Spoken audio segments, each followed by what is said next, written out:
continues to grow, so stay tuned. Also, please subscribe to the FT Leadoff newsletter. I didn't do almost any plugs yesterday, so I'm just throwing them all in there. FoulTerritoryShop.com, the whole deal. Oh, can you not hear us right now? We can hear you. Okay. We didn't hear you off the start. We figured you were miming. Give me the moment you did hear me, so I can rewind. I know it's a shocker. But I heard the FT newsletter. Shocker. Scotty leads the league in FT newsletters. So that's when you hit the mute button. Unmute. It's funny because before that, I of course said to subscribe to the YouTube channel. We were coming off Fair Territory, which is also on the FT network, and that people should, if they're listening to the podcast, check out the channel, and that we have a big announcement coming soon, the whole deal. But if I asked AJ to back me up, since he was the only one that actually heard it, he would probably say, no, you just wanted to talk about the newsletter. Honestly, I wasn't even listening, so I don't even know what you said. He wasn't paying any attention. I was honestly not. It was literally in phone. No, I'm trying to figure out my lock of the day. He is actually placing a little bet. Lock. But anyway, yes, I was saying I didn't get to any of the promos yesterday, so I'm flooding them all at the top here. FoulTerritoryShop.com for sure. It's the whole deal. Okay. One other thing before we start, because we rarely talk about other sports since AJ never lets me, but did you guys see how the Pistons fired their coach after one season, 14 wins, and a 6-year, $78.5 million contract? He's got a good gig. He's got $85 million for not working. Whew. What? He's got 20 from the Suns too. Oh yeah. And he kind of said it. The only reason I brought it up is it just got me thinking about Council and how he's scratching and clawing, fighting and getting to free agency and trying to change the pay scale for managers because it was going backwards. And then I'm looking at NBA money because I don't pay attention that well. Eric Spoelstra of the Heat, 8 years, $120 million. Do you know what position he plays? Coach. So he was smart though. Because he waited. Well, after he got divorced and then he signed that too. contract. True. That was smart. But also, honestly, all these guys keep pushing the market. Yeah. NBA is obviously the coaches get paid more than the MLB coaches do. Worlds better. So does NFL guys though. Yeah, we still have managers. We had a long run where most new gigs were not 7 figures. Yeah. Because front offices don't value them. Yeah. They still don't value them. No. They still think they can plug and play. So how does that work where in MLB coaching doesn't matter, but in the NBA coaching matters because they draw up plays? I guess. It's that much of a difference? I think they can run a system, though. There's really no system in MLB. Right. There's a system in the NBA. There's a system in the NFL. The revenue is pretty similar as far as I know, at least public revenue with the NBA and MLB, right? How much they make. Obviously, there's a difference in, cultural relevance, popularity, etc. But MLB has double the games. Just thought that was interesting to bring up and throw out there where everyone's freaking out that Craig Counsell got way overpaid and all this stuff. And I'm like, it's relative. There's another league that just paid a dude to go away. They're making plenty of money in the NBA, trust me. Yeah. Agreed. All right, let's charge the damn mound. Charging the mound. There's 8 chapters to the Yankees-Orioles game yesterday. And if you're pissed that we're talking about them at the top, tell me another storyline fresh from last night that was bigger than what we saw. Playoff vibes, so many different layers to that game. And I think we should probably start with Garrett Cole coming back because he pitched okay. Yeah. Struggled at the beginning, figured it out towards the end. He only was given 60-some pitches to Which is weird to me they brought him back so quick. They debated that on the Yankee broadcast. Michael Kay was like, why are they doing this? He essentially said, why are they bringing him back? Why not let him get to 90 in the minors so he can give him a full outing? Because he comes out and immediately they give up a couple runs. I don't know. They said his high in the minor leagues was 67. Right. And so he gets taken out. They were like, he's out. Going to throw about the same amount tonight. And I'm like, shouldn't he go up to 80? And they were like, nope, 60. And yeah, he looked good. He looked a little rusty. He hadn't been out there for a while, but yeah, that was my first thought when they said he was on a 60-something pitch count. I'm like, why is he out there then? Especially in a series. I guess they have a series like this. Joe Girardi's counter, Kratz, was I'd rather take those 4 innings of 1-run ball than anything else that we've got. Plus, Petit is hurt. Clark Schmidt went on the IL. I don't think they want to put Heel on regular rest. So I get both sides. I'm just like, can we at least get 80-something pitches out of him? but it's all about the recovery. How does he feel after the recovery? And there's way more adrenaline in a big league game than there is in a minor league game. You're just kind of working on your pitches and getting your pitch count up. I kind of agreed with Joe. Like, if you're only going to give me 4 innings, if you're only going to give me 62 pitches, might as well be big league pitches. And I think some of it was precipitated by the Petit injury. But I thought he threw well. I thought after the Henderson double-ish thing that went off of Glaber's glove, he pumped it up. He was only 94 to Henderson to start the game, and then he was all of a sudden he could dial up his 97s the rest of that inning. So to me, that's a good sign unless he comes in today and is like, oh, man, I am so sore. Yeah. He had the strikeout run. What was that? The 3rd and 4th inning. Mm-hmm. He punched 5 tickets. He was hitting 98. He was using all of his pitches, starting dudes off sometimes with a curve. Like, looked like Garrett Cole for the most part. Yeah. I mean, his velo was there. His stuff was there. His sharpness was there. Just a little rusty. But let's not forget about Povich on the other side. I mean, he went out there and walked the house the first inning and then settled down and gave him 4 2. I know it was only 4 2/3. But then we talked about the bullpen. Remember, we've been talking about the bullpen for the Orioles? Listen, Ciano Perez, the 3rd inning, 2 earnings. Craig Kimbrell, blown save, and they ended up winning, obviously.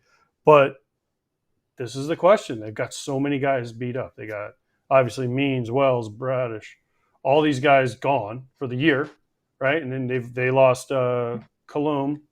Mm-hmm. I always say his name wrong. Colomb. Colomb, the lefty. He's out for a while. They don't know when he's coming back, right? They've already lost Bautista.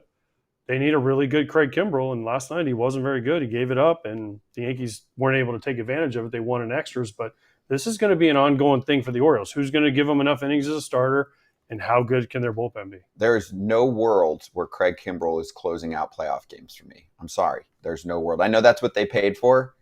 I've been talking about this the entire season, and I've been strong about it, Kratz, and I'm not the only one. This is generally the pulse from Baltimore. And I think by far the number one need for them is a closer, even over a starter. I think there are enough talented arms there. Obviously, you'd like to have both because you feel like they might be one playoff starter short, but do you agree that you can't have that situation in the 9th? Like, yesterday, I get it. He gives up 1 run, then you got through the rest of the inning. You're facing the top of the order for the Yanks.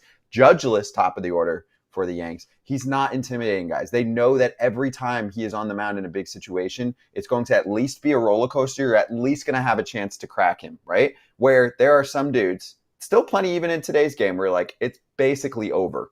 This dude's probably going to punch 2 tickets and maybe there's a fly ball that drops, dude gets a double, and then he strikes out the next guy. Do you agree? Plus, they know if they get on, they can steal a base.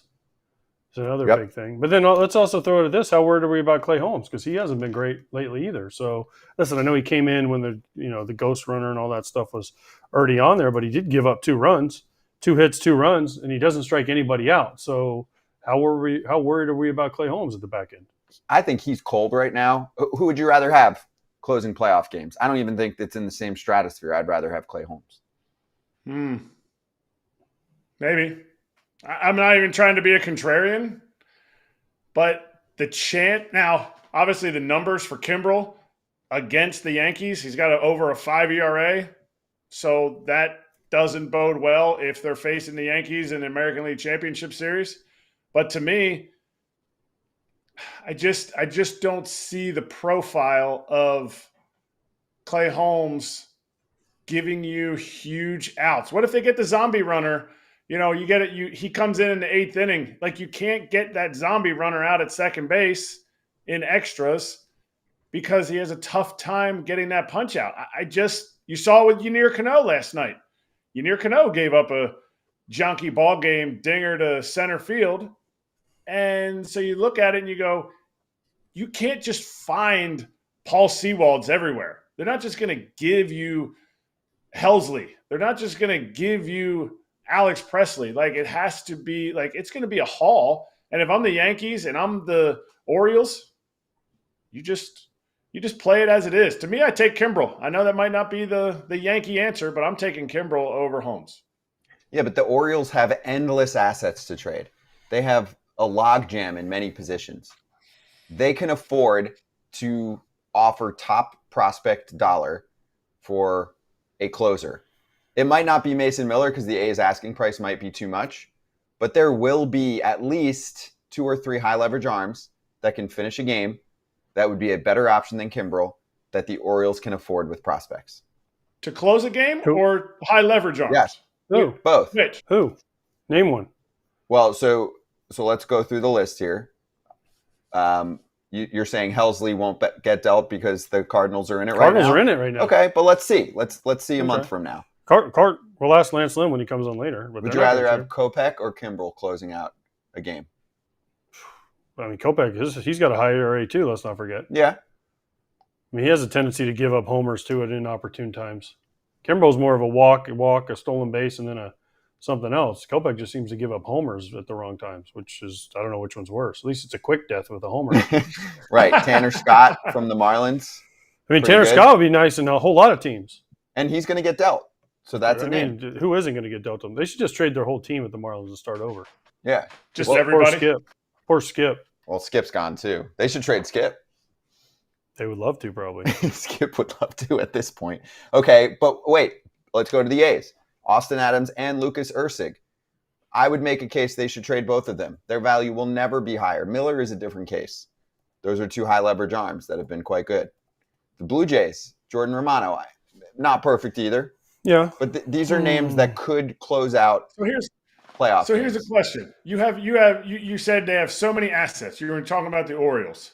Yes. Would you trade, if you have a Cole Reagans, would you trade for a closer? Because essentially the Royals got rid of Chapman for Cole Reagans. Not essentially, they did. So think about it in that way.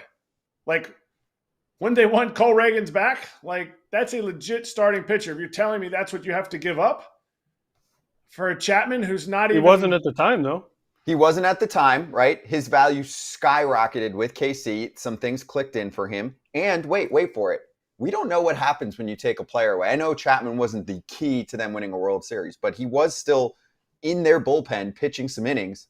But you're talking about a closer. I'm not changing anything from last year. The Rangers won a World Series. I don't give a shit. No, I agree. And that was a great move. But what I'm saying is you're talking about getting a closer. There's a difference between a high leverage arm, like an Erceg, like an Austin Adams, like you're talking about a closer though, a actual closer to give you 3 outs in the 1, 2, 3 of a playoff team. Yes. And I feel like there's plenty in the cupboard for Baltimore. Dude, they've got probably, even when you're getting to 10 through 15 in their farm system, that is 1 through 5 in most systems. I mean, sure. Although I will say this. What? Their numbers have fallen off. The players in their system? In Norfolk. Their numbers have... Even more reason why they should have take definitely... advantage. Listen, I'm going to look at them again, but I looked at them the other day, and I was kind of like very surprised that some of their guys that were banging... I mean, I know, listen, Hiersted... But they have one, Holiday's hurt. Holiday's hurt. Holiday wasn't doing anything though once he got down there. But Stowers, okay. Colby Mayo's, and Hurstad, who they already tried up there, right, are doing well Again, but they called up Nick Maton. Yeah, but that's who they called up. I understand, but Kjerstad's a perfect example. Like, that is a trade asset. That should be a trade asset. There are teams that value him. It's not like they're like, oh, he's shot because he isn't playing that well in the bigs in his very limited time up there.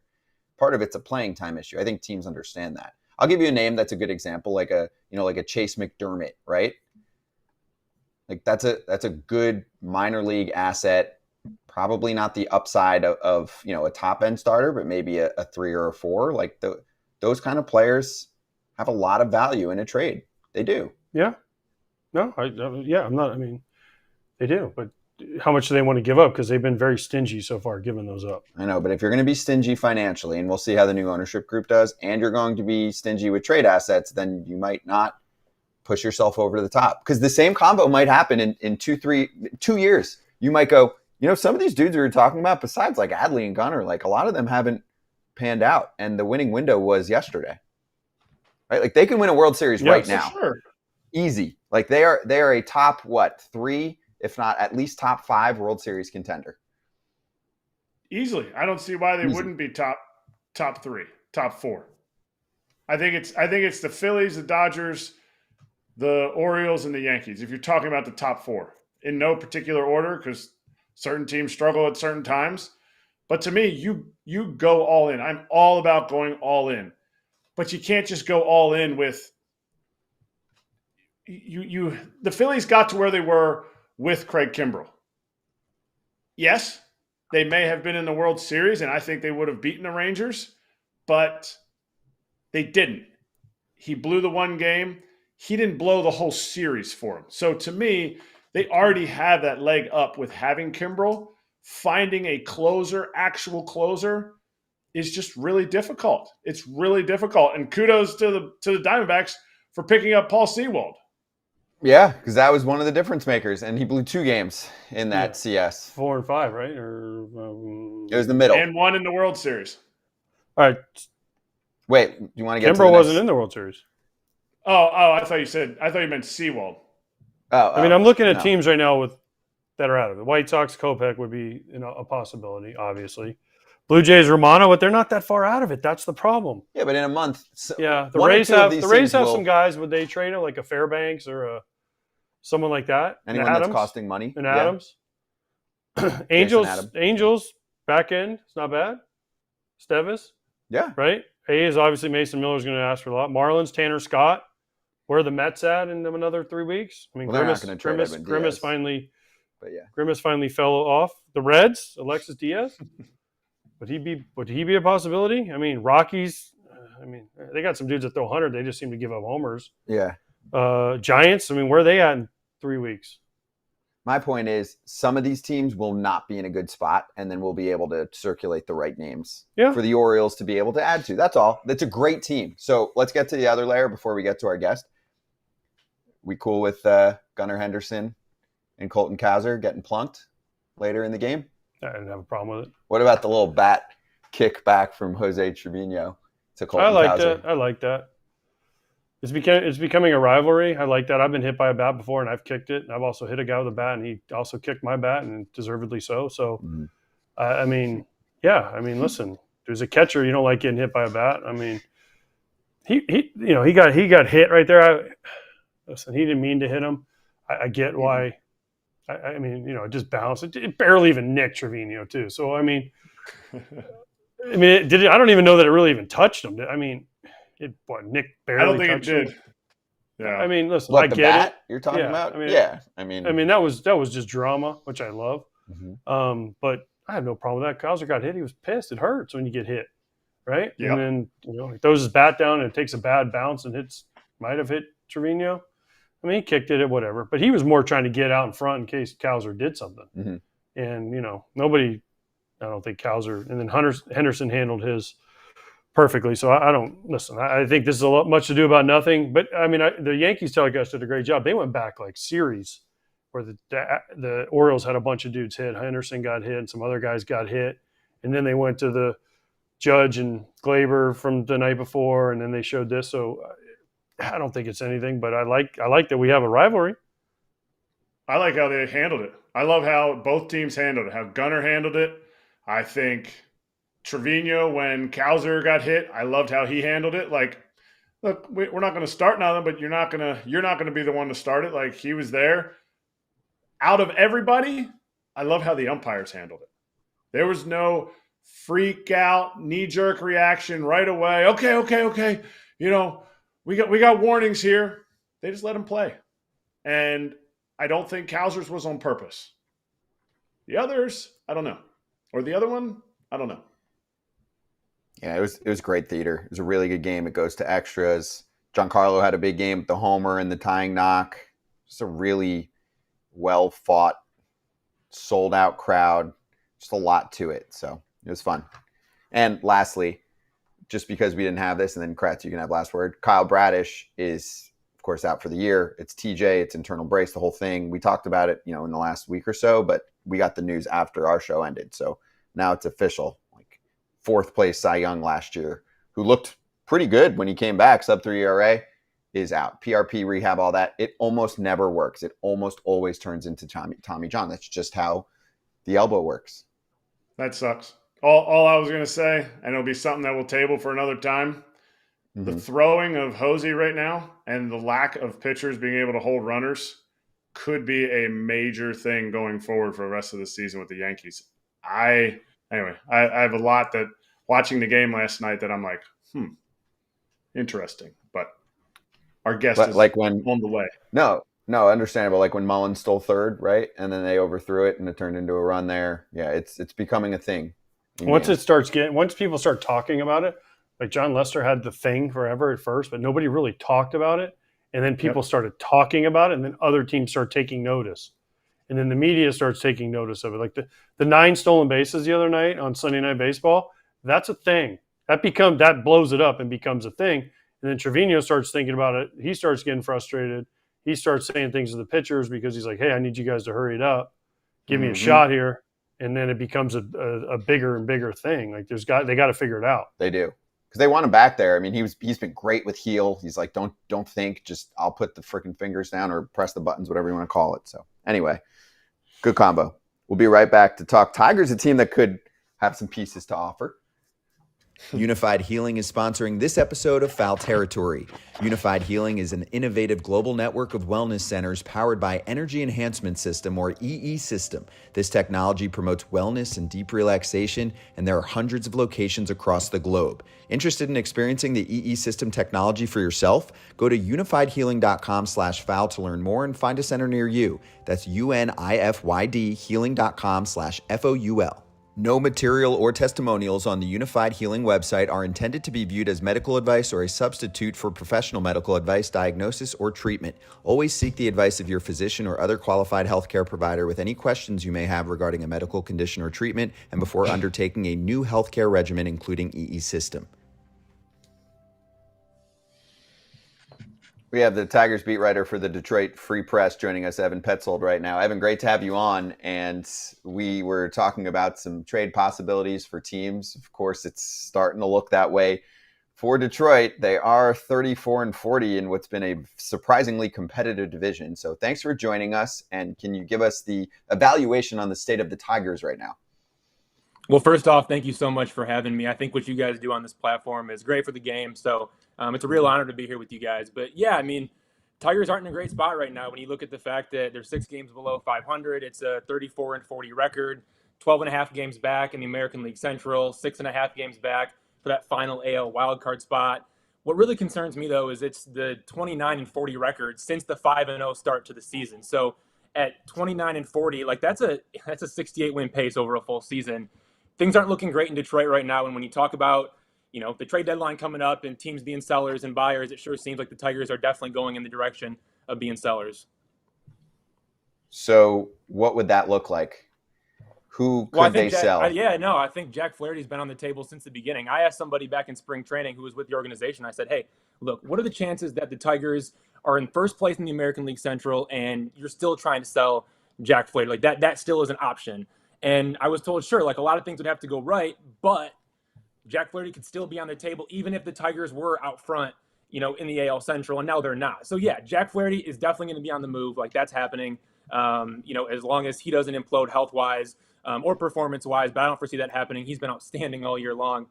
So yeah, Jack Flaherty seems like the main piece. Carson Kelly could be an option. Mark Canha, those are 2 guys to keep an eye on. Gio Urshela, I'm not sure if anybody wants him, but again, if they need a bat against left-handers, Gio could be a good option. So those are kind of the group of guys that the Tigers have right now that could be for sale. It's Flaherty, it's Mark Canha, it's Carson Kelly, Gio Urshela. Those are the guys you're looking at.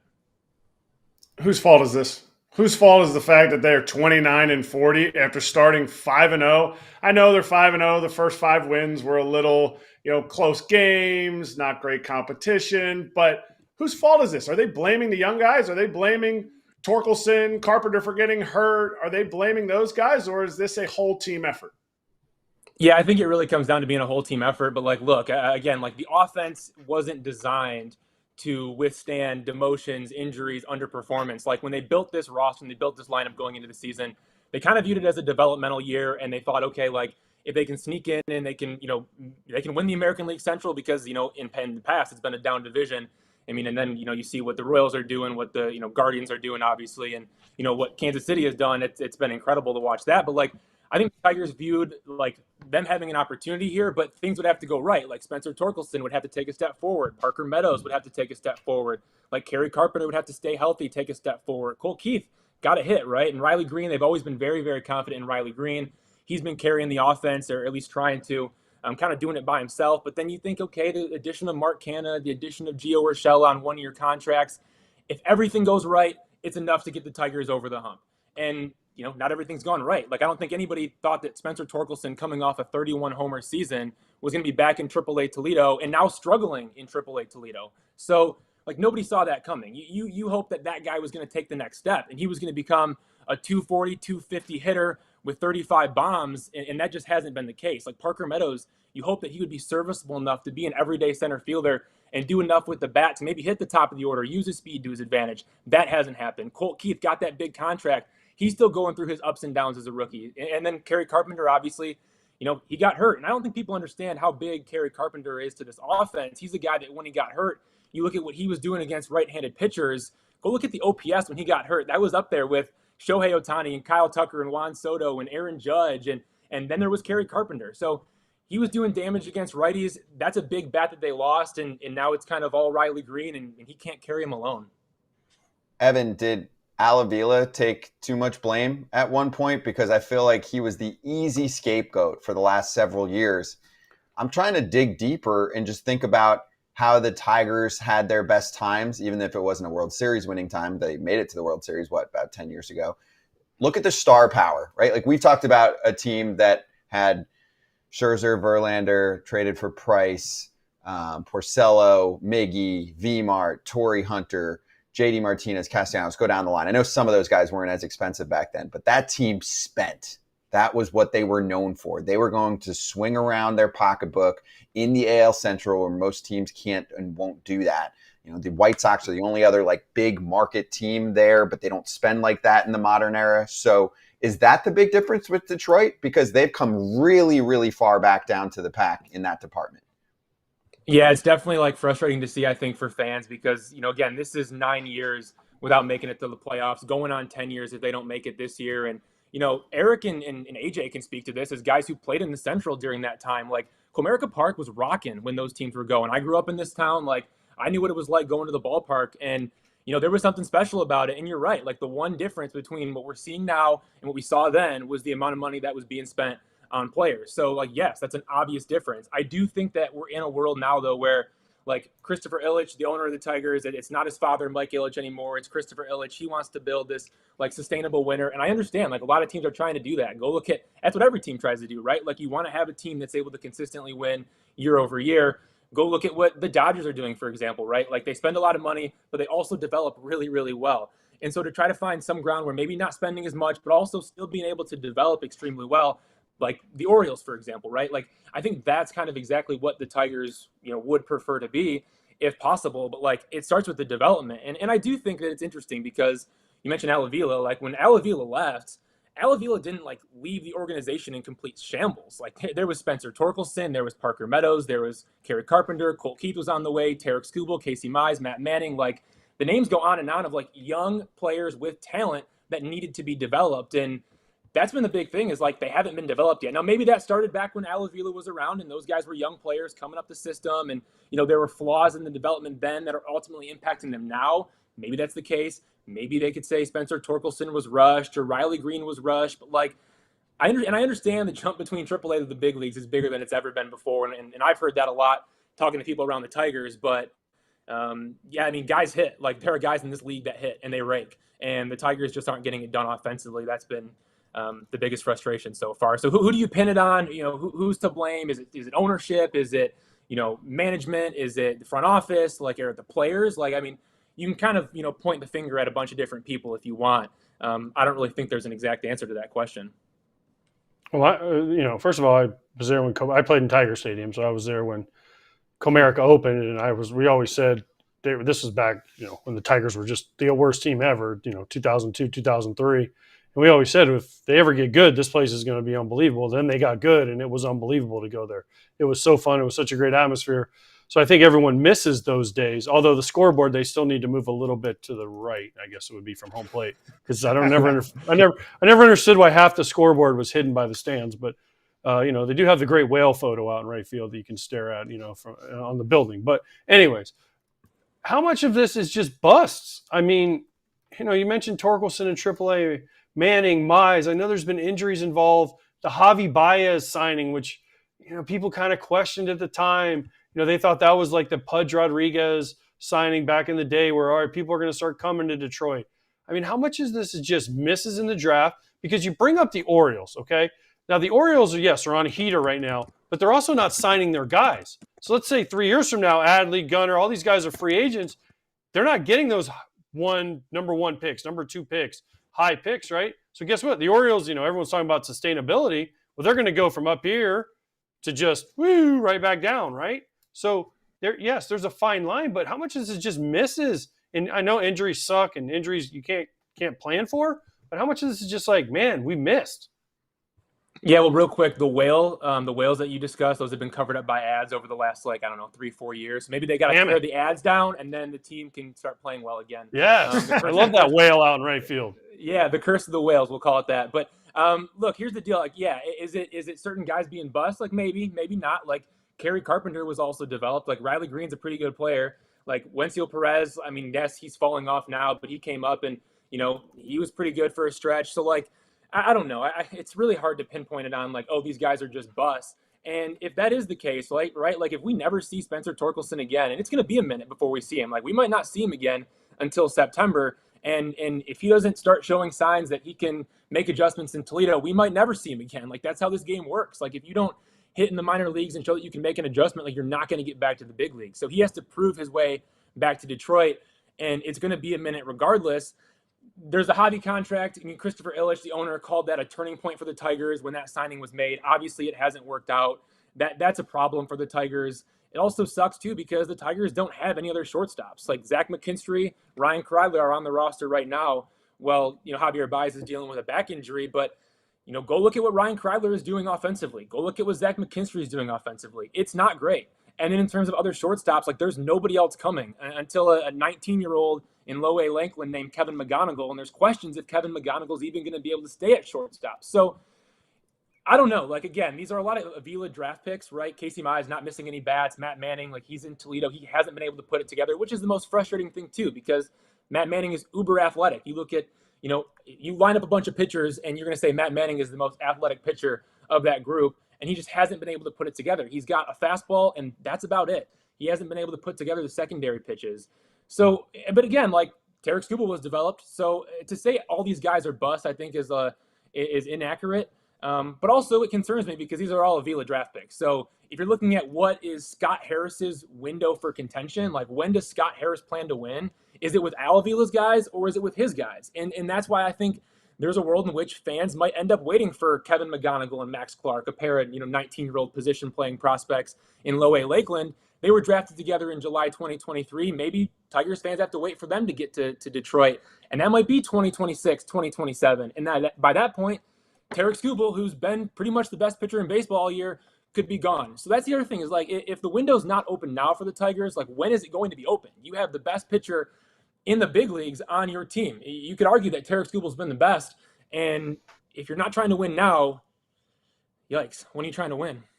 All right, so here's my thing, though, with this. I understand what you're saying. I'm not saying they're all busts, okay?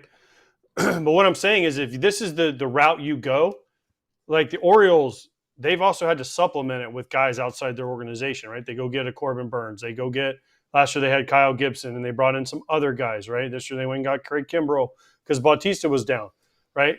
I'm not saying they're all bust. What I'm saying is, though, at some point we're talking about like, oh, they don't want to spend. You got to spend at some point. Even the Cubs, when they did theirs, the Astros, when they did their thing. Well, who'd they go get? The Astros. Justin Verlander, right? Who'd the Cubs go get? Lester and Lackey, right? And then Aroldis Chapman to finish it off, right? So they have to bring in guys from outside the organization.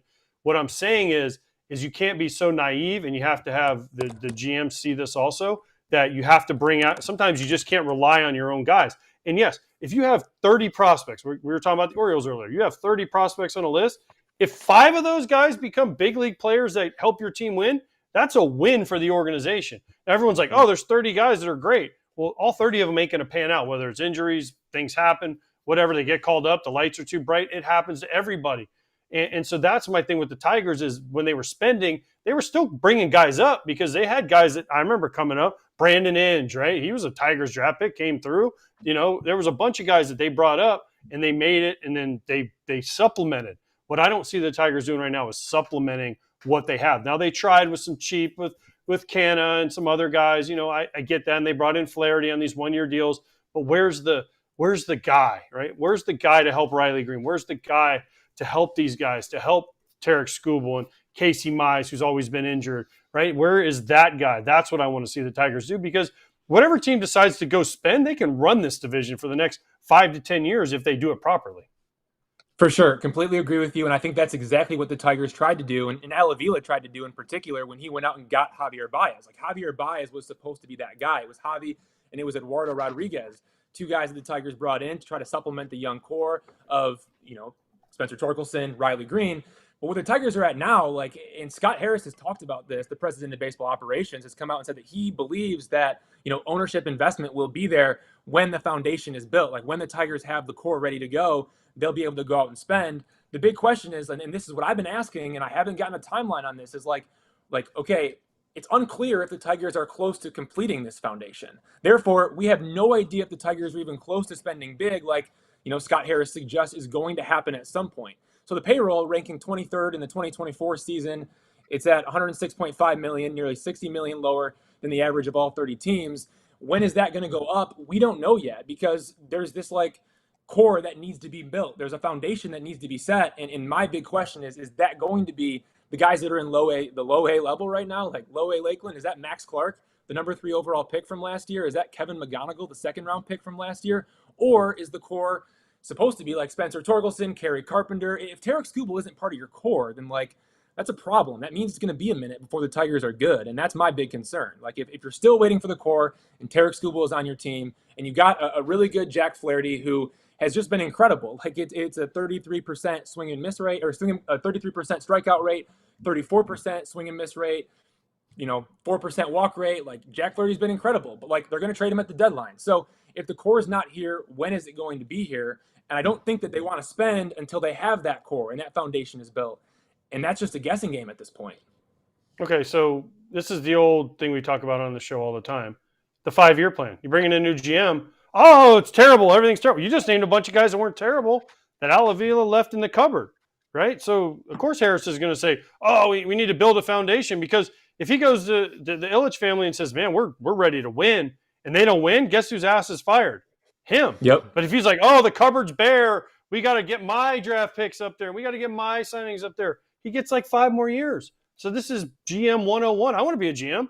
Because if I go there, I'm going to be like, it's going to take me 25 years to win, guys. So just don't count on anything for 25 years. Just keep paying me, and we'll just keep, being crappy. But, hey, I'm doing the best I can. It's his fault and his fault, right? So at some point, someone needs to step up and say, because Al Avila was trying to win. Dave Dombrowski obviously was trying to win, right? So, but when is Harris going to say, all right, now let's go? Because the longer he can delay saying it's go time, the safer his job is.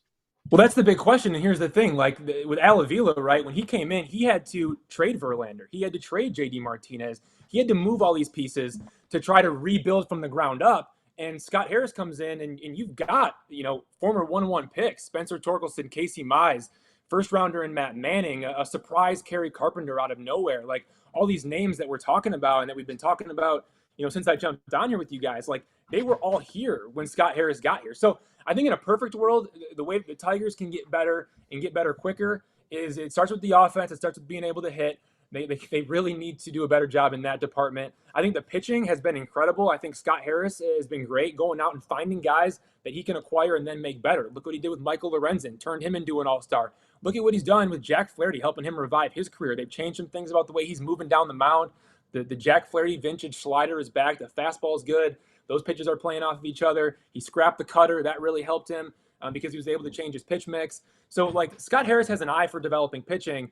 The big thing now is going to be, just getting these young bats to develop a little bit more. If Spencer Torkelson would be on track for 40 homers and, you know, a 240 average, right? Like, we'd be having a much different conversation right now. If Parker Meadows was still an everyday center fielder in the big leagues, we're having a much different conversation, because then these kind of are pieces that are in place.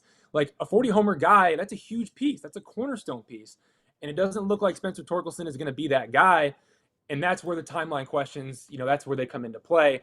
I think the number one way for the Tigers to improve, whether it's this season, whether it's next season, in the short term, is to have better development of the players they have in their organization right now. As, you know, more young players from the draft are being infused into the org. Like, that's the best way to get to that point when they can have that foundation. But we got to see more development of the bats at the big league level. Evan, great work. Really appreciate the FT praise and all the insight on the Tigers delivering it strongly. Really good stuff. And you can follow Evan at Evan, Petzold, and read his work in the Detroit Free Press. Thanks, bud. Appreciate it. Yeah, thanks, fellas. Good to talk to you. All right, good Tigers talk there. And, of course, like you mentioned at the top of the conversation, Jack Flaherty will be coveted. Maybe not by the Orioles because it didn't work out for them last year, but I also will say this is a different pitcher. Strikeout rate at an all-time high, walk rate at an all-time low for him. He's only 28 years old, too. It's not like this is necessarily a fluke. I mean, he's always had the ability. He just went through, shoulder, bunch of crap for a while, and He just needed a new start. he needed to change his scenery badly. So this is working out for him. And he'll be a free agent after this year. Let's hit some game previews tonight. We hand you the SeatGeek app, the official ticket marketplace of Major League Baseball, getting you covered for all your baseball ticket needs. And where do you want to go? It's not a loaded night game schedule, but you can look at the late afternoon games. Yes, you, sir, in the back. I won my first pick. There's no way you can't go to the Rickwood game. There's no way you can't go and see. I get it. It's not Andre Palante. It's not, it's not the Keaton Wynn game that you're going to. This game is a celebration of one of the best players ever in Willie Mays, and it would have meant a lot for him to be there. He even wrote that in a message to, I forget who it was to, but that has to be the game. Like, if there is a seat available, I need that seat. Looks really cool. Yeah, listen, that's the easy answer, right? Of course, everyone wants to go to Rickwood. I mean, there's going to be a million living legends there. I mean, you have Barry that's going to be there. Sorry, it's sad that Willie obviously wasn't able to make it, but Dusty's going to be there. I mean, the Cardinals brought in Pujols and a bunch of their guys. So, I mean, it's an incredible event. And listen, no sport does a big event better than baseball, right? Especially Fox. Fox does a great job with their production. Sorry, homerism, but it's true. I think they're the best by far in baseball. It's true. At the way they produce baseball and the way they put on a big event for baseball, right? And they're always willing to push the envelope and push the limit with Major League. Because trust me, I've been in some conversations where MLB is like, no, you can't do that. And they're like, we're doing it. And they're like, well, we don't want you to. And they're like, we don't care. Yeah. Like, remember Field of Dreams with the drone? Mm-hmm. Like, MLB shot that down. They're like, we're doing this because it's going to look really cool. And it did. And everyone's like, oh, that's amazing. And they're like, yeah, good thing we did that, right? Mm-hmm. So Fox does it great. But for me, I know that's the game that everyone's going to say. I want to go to Milwaukee and San Diego. Why? Because I got to be there on Saturday, so I could just fly out a couple of days early and take a day off tomorrow in San Diego and relax a little bit and maybe play some golf. So for me, that's where I want to go. And Wilson and Mazer, yeah, great. I don't even care. But they'd be out there already, and I wouldn't have to worry about flying out on. You're not even going to the game. You just want to be there. Yeah, true. But I get my tickets. I get my tickets and go sit. I can check out the concert schedule. There's nothing. I look every city I go to. I look at the concert schedule. So whenever I get my schedule, I go right and I'm like, okay, this week in San Diego, there's nothing. I'm like, damn it. But then next week I'm in Baltimore, nothing. But then the next weekend it's starts getting good. Man. But usually, if it's really big, they're using the ballpark. That's the other problem. So especially in San Diego, that's the only ballpark, the only stadium they have. Yes. So they have to use that. Yeah. You get into Chicago, New York, some of the other places, Boston. There's other venues. Oh yeah, this time of year in New York, I know. I mean, it's loaded, right? Yeah, all of them are. I mean, every weekend is loaded with concerts. So festivals, yeah, all of that. All right, and then for me, I mean, this one's a little bit earlier, but Seth Lugo against our dude Spence, Mr. Target, KC in Oakland, just because KC's got to win some of these games. You got to get going. You were talking about this right before the show started. It's a pretty competitive division. There's 3 good teams. One is probably going to fall off and not make the playoffs. Would Right you now, it agree? looks like Kansas City. Kansas City's got work to do. They need to win these games, so I'll keep an eye on that one. With over 28 million downloads, SeatGeek's the #1 rated ticketing app. They've got your tickets to games, concerts, festivals, the whole deal like we mentioned, and every ticket's backed by their buyer guarantee. It's the only site that lets you return your tickets ahead of the event with swaps. And you can use our promo code FOUL, FOUL, for $20 off tickets at SeatGeek. It's $20 off your first purchase when you use the promo code FOUL. Make sure you click the link in the description to download the app, and you can sign up with the code. Even if you're not ready to buy tickets yet, you can still put that code in if you download the app new, and the discount will be used when you do want to go get yourself some ticket action. Better than box scores time. We have a lot to run through, including a very sad ending to a movie.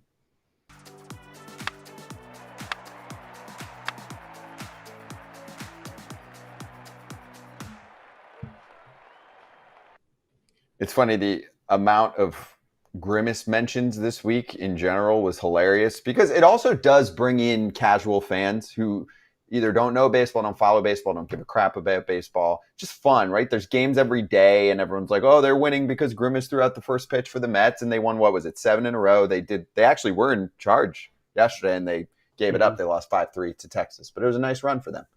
I'm all for this. Can we get more mascots, random mascots throwing out first pitches and then teams getting hot? Did you get Grimace? Was it last summer when they had the Grimace shake for his birthday? And the whole point was you had to pour it on somebody and then they acted like they were dead. You didn't see that? It was a whole big. Was it I like didn't a see that part, end? but the Grimace shake. I saw the Grimace shake, but I didn't see that interesting. It was interesting, the Grimace shake. But the point was you were supposed to pour it on somebody or they drink it and then they would film themselves like they were dead after drinking and they called it getting grimaced. Oh, no, I did not see that. Yeah. It was a whole big thing. It's a long ways from getting iced. It's like the kid version, pouring milkshakes on people. But of course, we came out. I had to go get one. They were like a blueberry-ish flavor. They were purple, but it was like a blueberry-ish. I don't know. You couldn't really describe the flavor. It wasn't bad, but it wasn't great either. Do you feel like this is such a Mets thing? Like they would never have Grimace at Yankee Stadium. And I'm going to get crushed by Mets fans for saying that.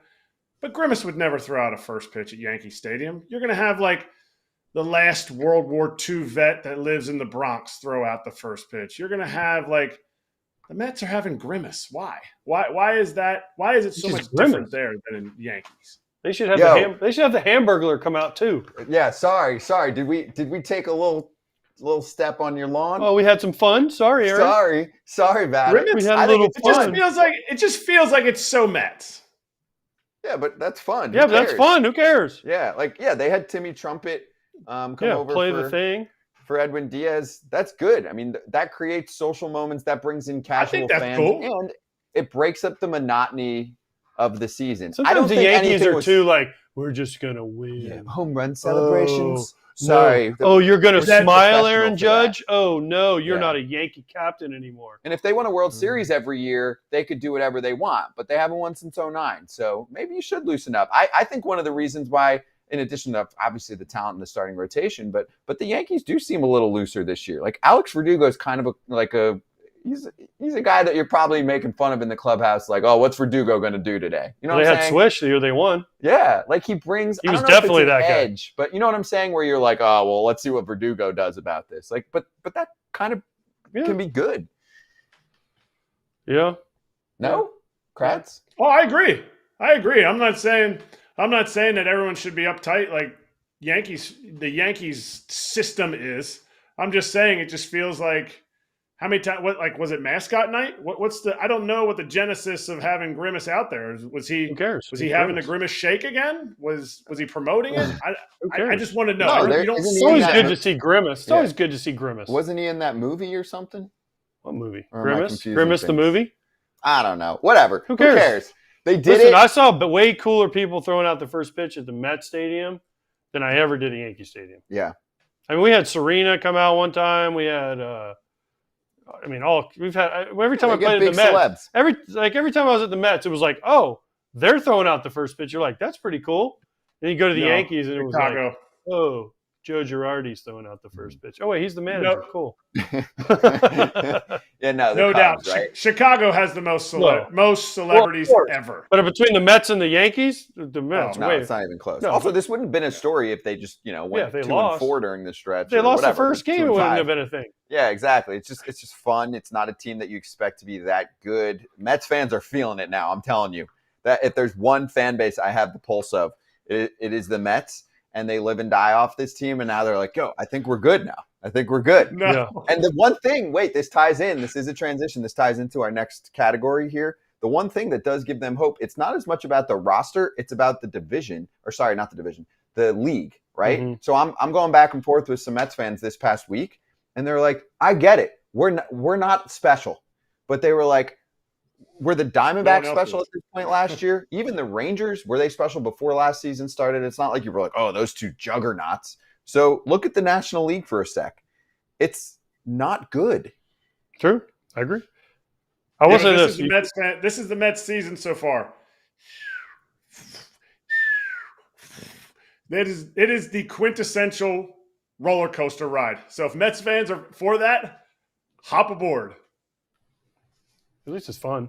You mentioned the best places for celebrities. Yes, Chicago is good, but LA also rocked pretty hard. Dodgers, they draw some good ones too. But yeah, Chicago, White Sox, and Cubs get a lot of good people, or they just get randoms that I used to get to throw the first pitch. Deandre Navarro, you said he played in both LA and in Chicago, and he said he met way, way more celebrities in Chicago. It felt like, now Wrigley, he felt like there was way more that came through the clubhouse.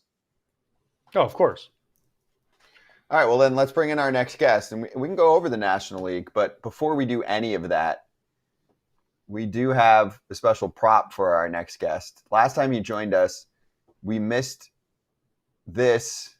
Talk about grimace. Yeah, we missed this mascot by, I think, like 12 hours. It arrived right after. It really pops on the screen, actually. Mhm. Lance Lynn from the St. great, Louis yeah. Cardinals joining us right now in a classic case of who wore it better. Lance, are you on the golf course? Where are you at? Oh, yeah, we're on the golf course. Nice. So, can you see the screen? Oh, I see it. That's it. I make it look way better. You don't have the beard for it. Agreed.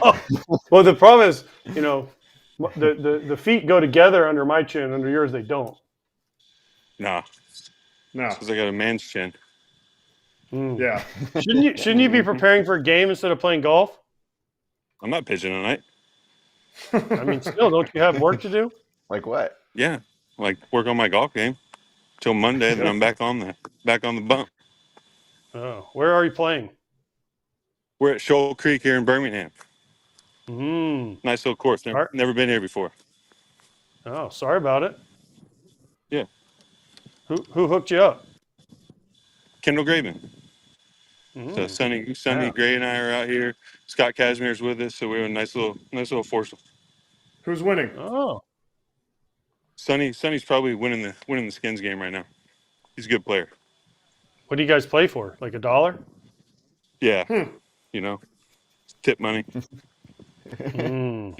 All right, so you excited to see the whole scene tonight? Because especially you get to watch and just take it all in. Yeah, obviously I've been lucky to be at a couple of these different site games with the Field of Dreams and stuff like that. So you always look forward to them.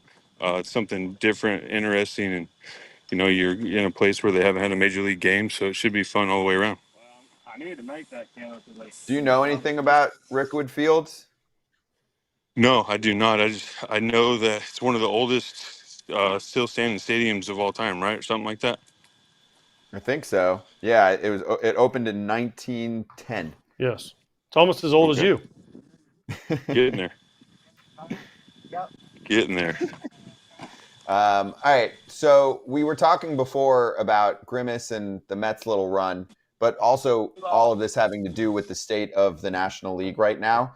Can you describe how players talk about it? Because you have a few teams that have been off to 20 plus over 500 starts or whatever it is, but then most teams are hovering around the 500 range. Does that make everyone feel like they're in it? And does that what do you think that has to do with the state of the game in the National League in general? Good, bad, just happens to be this year? I think you're seeing a little bit of. I think just happens to be this year. There's some teams that have underperformed to their liking so far, and us being one of them. So, but all in all, when you look at the state of the being able to make the playoffs and stuff, you still have that opportunity. So, even though for us we got off to a really bad start in April, we've righted that ship. Now we just need to keep building and then hopefully add some pieces at the deadline for here and there that we might need going down the stretch, and to still be in it with a bad start gives you some hope. Is that good? Is that good that you know what, mediocrity, everybody gets a trophy? Or should we have gone back to the other way where it wasn't as many teams going in? I don't know. I find that I liked it where it was less teams, to be honest with you, because it felt like you really had from to start to finish have to push when you win division stuff. Now you're seeing teams that just get hot in the second half, finish right around 500, and get in there, and then they just make a run. So it's good for the mid-market teams to have that opportunity those years, but it's also when you get a kind of, like you said, participation trophy, it gets a little weird. But doesn't it kind of ruin the playoffs? Isn't our biggest stage for baseball the playoffs? And so it kind of ruins, It kind of makes it the NBA in the first round? It makes it a little bit. You say that, and then you look at teams like Diamondbacks last year. They sneak in there at the end, and then they make a run all the way to the World Series. I think in NBA and NFL and stuff like that, those teams that sneak in usually get put out in the first round pretty easily. Where baseball, anything can happen. So our game's a little different there, where you just got to get a team hot and a couple pitchers hot, and you can make a run. All right. First of all, you're making me car sick with your walking, because I know you ain't walking.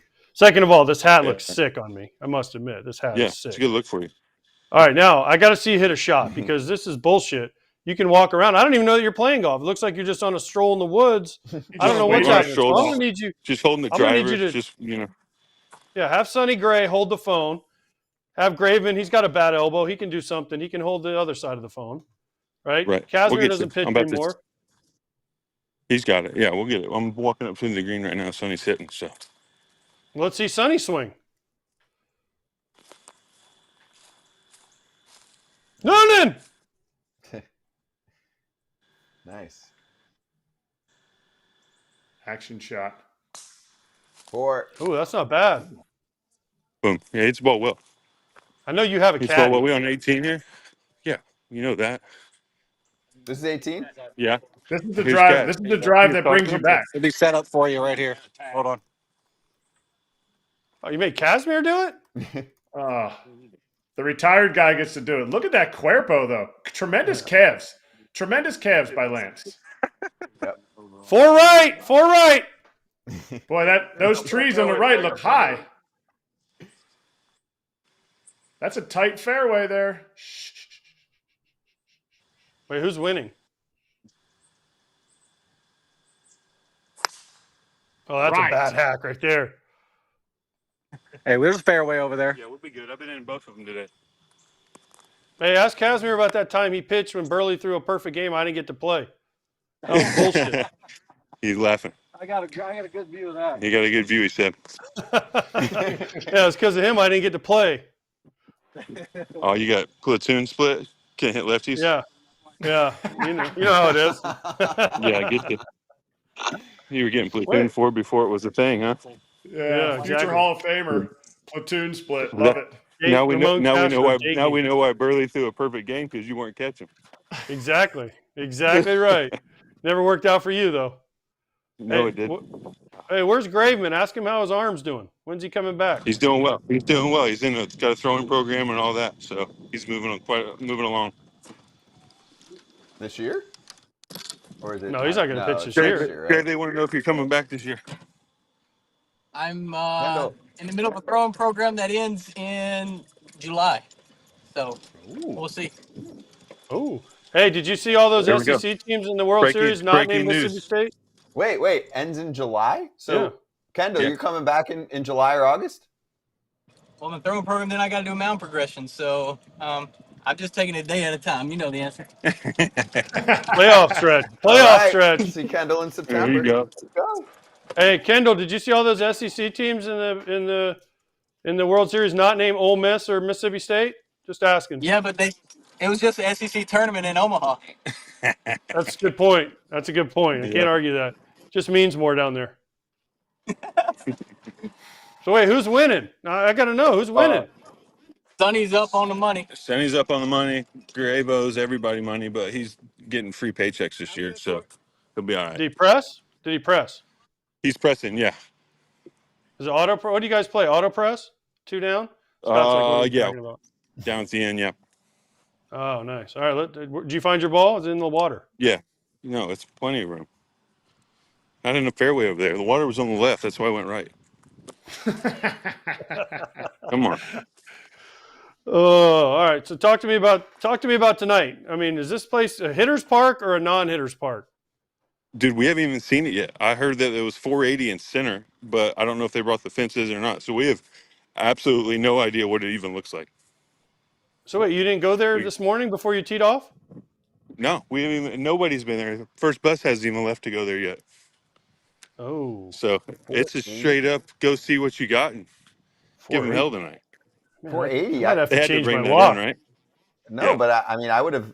I'm surprised there are not more people trying to get in that game. I would have wanted to pitch in that game. Yeah, 480 to center. You can't even give up a homer there. I know. I could try though. Yeah, your center fielder's gonna be worn out chasing those balls 480. I got you. They gotta have to bring that in a little bit and put some stands in there or something. I'm anxious to see what it looks like tonight. That's wild. And weather? Weather looks good right now. It's good enough for the tea time. That's all I cared about. Yeah, exactly. All right, I'm going to get serious on you for just a second because obviously, it's going to be a game with like heavy hearts and all of that too. Because it would have been cool to have Willie Mays at this game. He passes away within the last 36 hours. So this game is really dedicated to him. Did you come across him, I guess, at all? Because many players actually did more than I thought. And if not, like, did you get to talk to anyone about it, or are you looking forward to how they honor him? Because like AJ mentioned, the games on Fox, they do usually crush it with events like this in honoring people. Yeah, no, I've never got the opportunity to meet him, unfortunately. But obviously, everything you've ever heard about him and what he's done for the game was amazing. It's going to be a celebration of everything that he was able to accomplish, not only as a player but as a man and a friend and a teammate in this game. So, it's going to be cool to honor him. Obviously, you don't wish anyone to pass, but to be able to honor him at this game is going to be fun for everybody, and being able to play the Giants while we're doing it, it's cool. Lance, do you have a top 3, 5, whatever all-timers that either you think are the best ever or that you liked? Like, do you have a list that you usually go off of if people ask you? You did. I did. Griffey was number 1 for me growing up. So when I got to be by him in the WBC, that was cool. So he was hands down number 1 when I was growing up. So that was, you don't really have much after that once you meet him. Yeah, that was your guy. AJ really wants you to give him more attention for his Cardinals hat. He put a lot of work into getting this here. Yeah. No, by the way, good thing you're not pitching tonight because left field fence was brought in from 405 to 325. Ooh. It was 405, yes. And center field was 470, and now it's 393. So, and MLB, Dang. MLB is going to want the runs home run ball, scored. baby. Yeah. Hey, MLB is going to want runs scored, so those balls might be wound just a little bit tighter. Oh, here we go. No humidor. Oh, yeah. No humidor. No, we're going to talk in your backswing. 4 right. That ball was touched. I think I'm on. I feel like we should just, go through the whole. It sounded good. The whole round. Hide it on the face. That's all that matters, right? I will say at this point, the crowd that's watching, most of them have thrown up at this point. So. the walk's getting there, buddy. Yeah. So I was like, this portion brought to you by Dramamine. Yeah, you got the whole deal right now. So yeah, beautiful course though. If you ever come to Birmingham, come try to play. All right, I have to bring my clubs. I'm there in a couple weeks. There you go. All right, Lance. Good stuff, man. Enjoy the game tonight. Appreciate the time as always. Wait, why didn't we get to talk to Sonny? I want to talk to Sonny. I haven't talked to him since spring training. Sonny refused to talk to you. That's what he said. He said he'd talk to anyone else on the thing but you. Wow. Oh, okay. That's fair. All right, Kratz, you got one Sonny Gray question then. Yeah, then Kratz will ask the question. No, I'm I just love kidding. He Sonny. didn't I say love Sonny too much to let him. You don't even need to ask Sonny a question.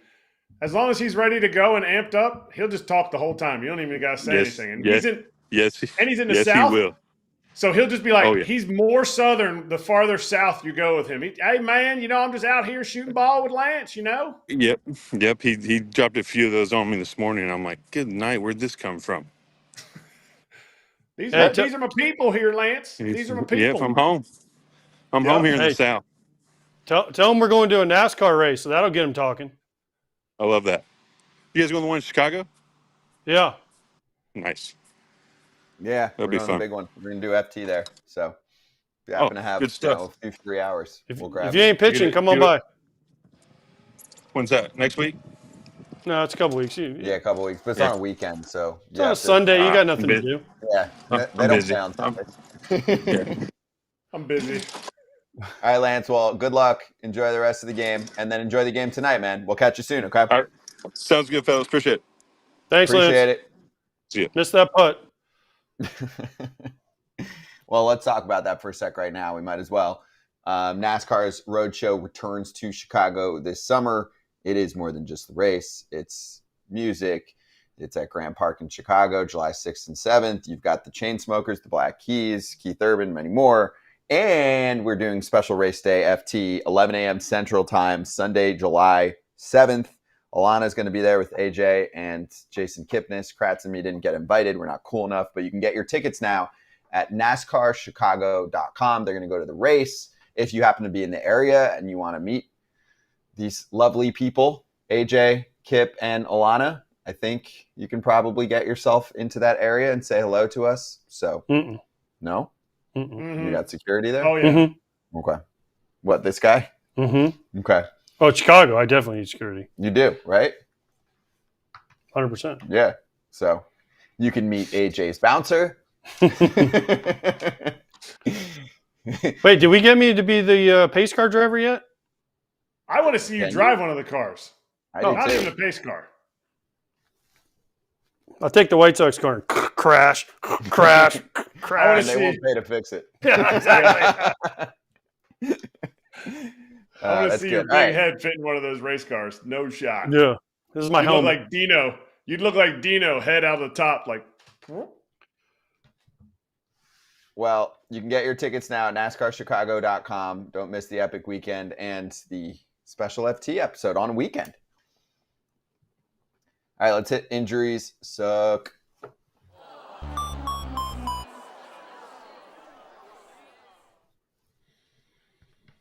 Can we start on a positive note? Aaron Judge back in the lineup playing center field for the Yanks in the series ender with the Orioles. So Good. Want to see the best He's players good. play. we do. We always want to see the best players play. And just, I mean, we already went over this, but, you know, the Orioles lose Bradish and Means and Wells. So they've gone through it over the past month. I mean, it's all been in June, this news. And there it is. Past 16 days, 3 Orioles pitchers elbow surgery to end their season. And Colum. Gosh, I was. Yeah, Cologne, Daniel Cologne. Yeah, he's out too. They don't know he's how out. long he's out for either. It's like chips, I think. Got bone chips. or yeah, he something. had elbow surgery too. Oh. They're not sure on how long he didn't have Tommy John, but he had the chips removed. The Bradish one sucks because he was so damn good. He was a breakout, kind of not came out of nowhere. Like he was good, but I don't think anyone expected him to be, you know, a top pitcher in the American League that quickly. So just a really cool progression. A lot of credit to the player development and the coaching staff of the Baltimore Orioles because that's part of this too. And the amount of players that have been developed through the system has been amazing. I don't remember where Bradish fell, but it's not like he was 1-1, you know? No, I mean, we talk about who they've developed. They've developed them. I don't care if they're 1-1s, first rounders, all that stuff. They've developed these guys, and they won in AAA last year. I know that doesn't mean much to a lot of people, but like winning together as young guys throughout the system as you're coming up matters because that kind of stuff translates over to the big leagues once you learn to play in the big leagues. For me, of these 3 injuries, the John Means one sucks. He threw that no-hitter, and about less than a year afterwards, he gets hurt. He does a long rehab process. Even last year, he's struggling, and he started kind of finding his way, and you felt like, okay, this guy, he's been here through the whole rebuild. He's going to enjoy this run. However much longer he's going to be in Baltimore, didn't know. But then he goes down again. That is, to me, like on a personal level, that's the one that I feel like hurts the most. Not necessarily on a team level. Bradish is the one that hurts the Orioles the most. But Means, just all he went through to get back, tough. Agreed. Yeah, just for the person. Yeah, we spoke to him in spring training. He was a good dude. Good interview. Mm-hmm. By the way, Bradish was selected by the Angels in the 4th round of 2018, and they dealt him in the Dylan Bundy trade back in December of 2019.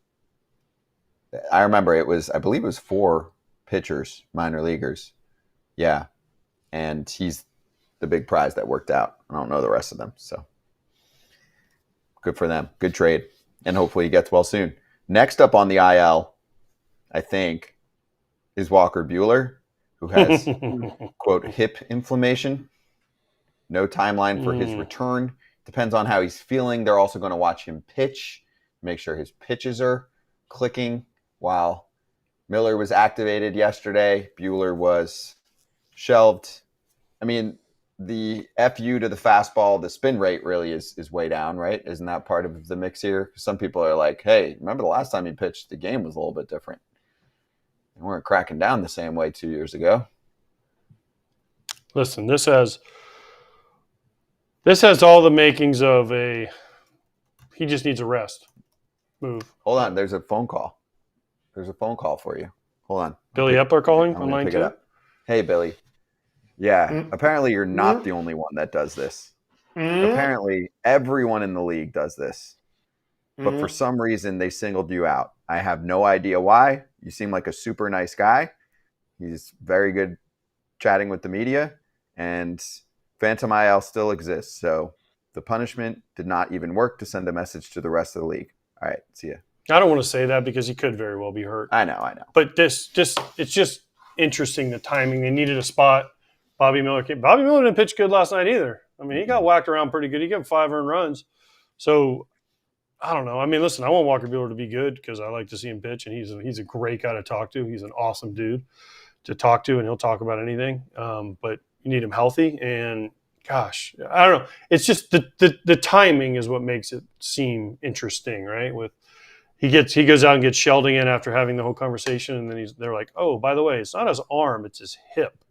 So, I mean, listen, I hope he gets healthy and gets back, and he really is hurt. But I don't know. We'll see. They're going to monitor his pitches. Yeah, he can throw fine, I guess, in the bullpen, just not on the mound in the game. They're going to monitor his pitches.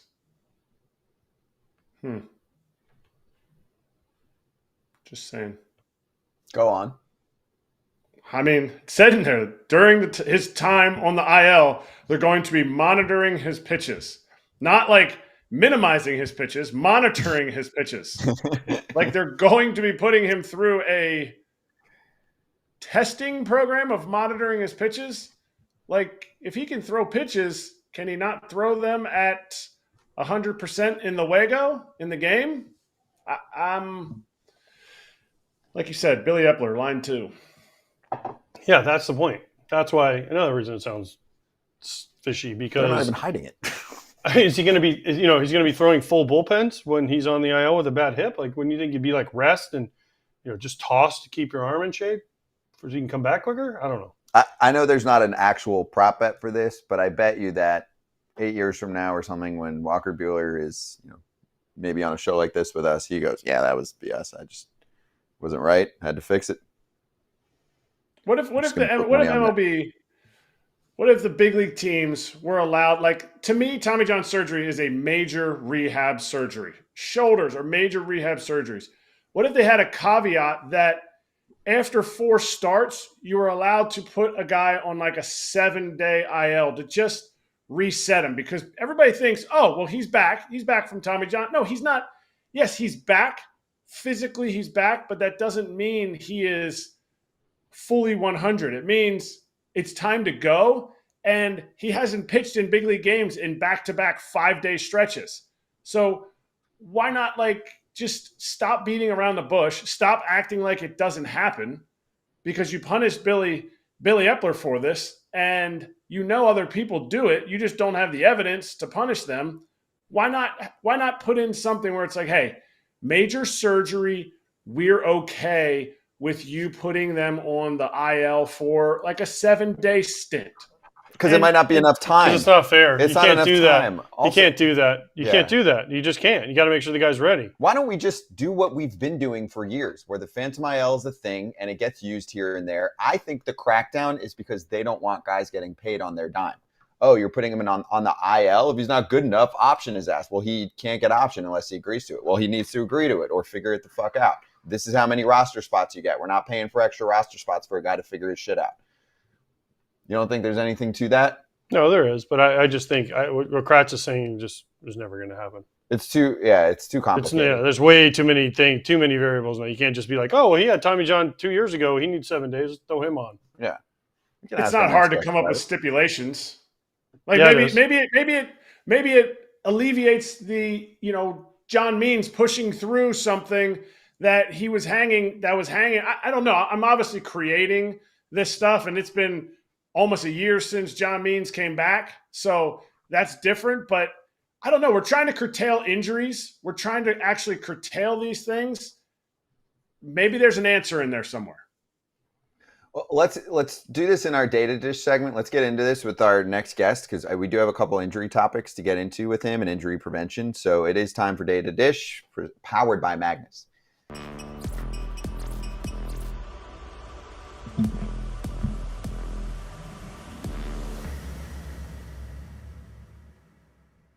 Former big leaguer Jonny Gomes joining us right now, repping Magnus, the center of data. So, Johnny, I don't know how much you caught of this, but your thoughts on the Phantom IL and if there's anything that can or even needs to be changed with it. I mean, I'm sure you came across it all the time where sometimes a pitcher's like, yeah, I suck right now. I'm a veteran. I just need to go on the, quote, IL for 2 weeks. Yeah, it's pretty interesting right now. I mean, whether it's the Phantom or the real, you got guys going on for anxiety. I know this is a touchy subject because I know the owners don't want to pay these guys when they're on the IL. Put yourself in those shoes for sure. But, man, I mean, just don't get hurt and don't suck. How about that? That is a part of things. That is a part of things. That is true. I did want to ask you about, do we have this ready? The Alex Kirilloff situation. Did you catch any of that? Because that kind of plays into this as well. So Kirilloff, obviously a top end pick, big prospect for the Twins. You know, it for the most part hasn't clicked yet for him in the bigs. He was slumping for the last month or so. He gets optioned, and the Twins actually optioned quite a few young bats. Wallner was early in the season, then Edouard Julien, and then here's Kirilloff. So he gets unoptioned basically, and they put him on the IL. Here's Do-Hyung Park, who covers the team, with this tweet. Kirilloff back in the Twins clubhouse because he's going on the 10-day IL for a back issue. Rocco Baldelli said the communication from his end, from Kirilloff's end, needed to be better, so he will not be optioned. And I'll just give more context so the whole crowd has this too. Kirilloff said, it's kind of hard to say something when you want to be out there every day, but at the same time, things need to be communicated at a high level here, especially when we're all trying to compete to win a championship. I just need to do a better job of communicating how I'm feeling and what's going on with that process so that something like this doesn't happen again. What are your thoughts on this? Because this gets interesting on a position player side. It's like some guys don't want to say anything. He's probably worried he's going to get sent down, but he's also not playing well, and it's hurting the team. Yeah, it sounds like a hot mess, and it sounds like there's a lot of stuff going on behind the scenes, especially when we're getting close to the trade deadline. And as it sits right now, you got the Twins probably in a situation to add. So where's that going to be with him in the big leagues? Him gone? Is he hurt?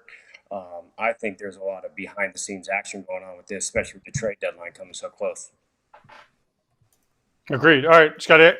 Johnny, I got to ask you a question. We talked to a Tigers beat writer earlier, and your brother was the guy. Remember, it was Spencer Torkelson. There was a whole thing about his place where he worked with him. What the heck's going on with Spencer Torkelson? Because not only was he struggling in Detroit, but now in Toledo, he's not exactly lighting it up. What the heck's going on? How do we fix him?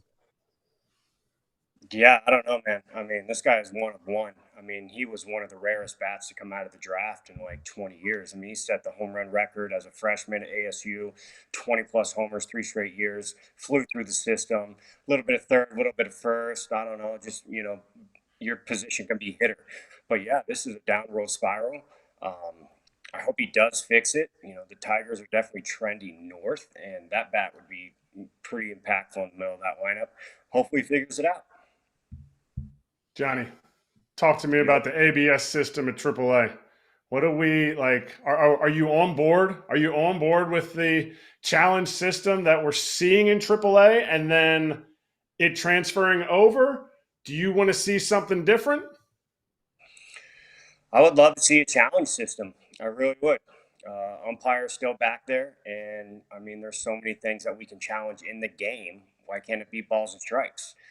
If you want to do balls and strikes, might as well do check swings as well. It's a pretty hot topic right now. I mean, it just takes 2 seconds from the view above to see if it's a check swing. But man, I don't think it's a knock on the umpires. I think these pitchers are just so good.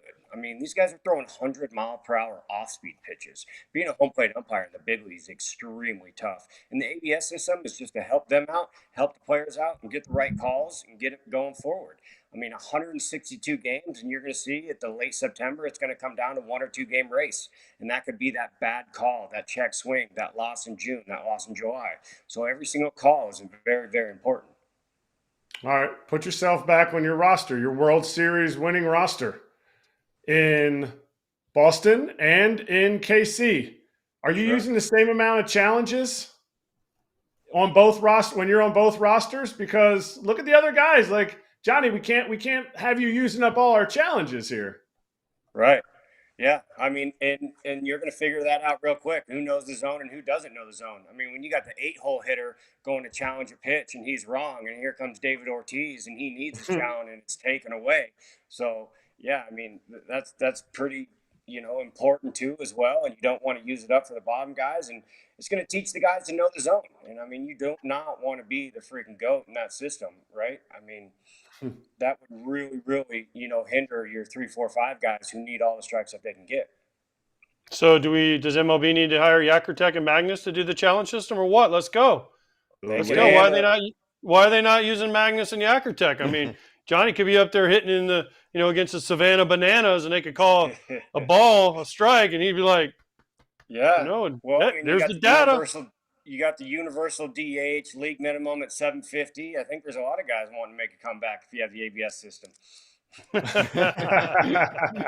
Yeah. Good call. All right. So let's get right into that then. And, part of the reason we're doing this, you got a lot of big leaguers on here. It's really cool to kind of get some insight from Johnny and AJ and Kratz each week of some perfect game athletes. Like Will Brick is the first one. So, Johnny, you want to cue up the batting report for us and how people can also, look at data like this and utilize it for their own kids or for, their high schools if they're coaching there, et cetera.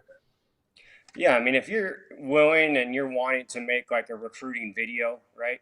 I mean, most importantly, what you're going to want in there is your exit velocity. I mean, everyone's going to go right to that exit velocity. And then again, the distance. Offensively, 6'4", 5'4", 6 foot, 5 foot. Doesn't matter. When you're smashing the ball, you're smashing the ball. I mean, doing a lot of damage right here. Obviously, is his exit velo up there at 95, and the furthest one going 416. You got that minus 20 right there in the launch angle, but that's a hard ground ball at 85 miles per hour. 7 feet, that's where it landed. It could have shot through the hole by any means. And then, of course, that 41 launch, a little too high. You get that down to the mid-20s, and that's probably going to go 416 again. Some good swings right there. A young Will B.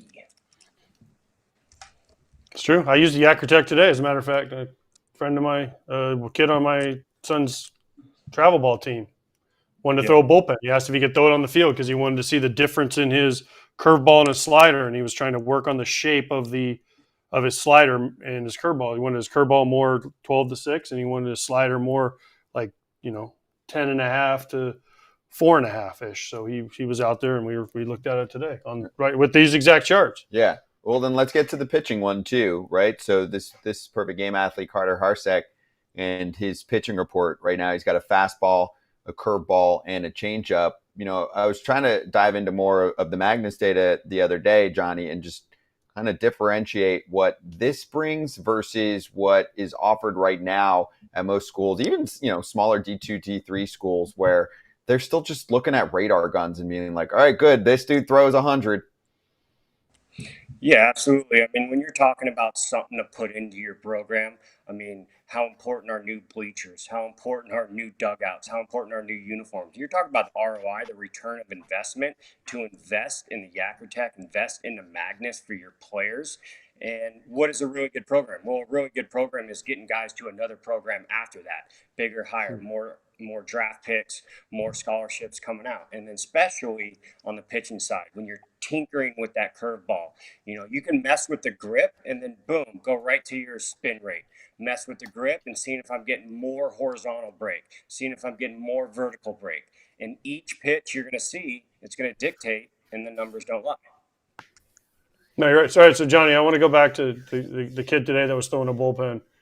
He's a Division I commitment, okay? And, you know, he wasn't worried about his velocity. His velocity was what his velocity was. But he was working on this. So what, as a coach, what do I look at? Because I was looking at vertical break. Now, his curveball was like 55. So that means from the time he lets it go till the time it gets to home plate, it drops 55 inches, correct? Yep. And then the horizontal for his curveball was like, it was like 2 inches. So that, that's almost straight up and down, right? Yep. And then his slider was, I think, 8 inches horizontal, and the drop was, 35-ish.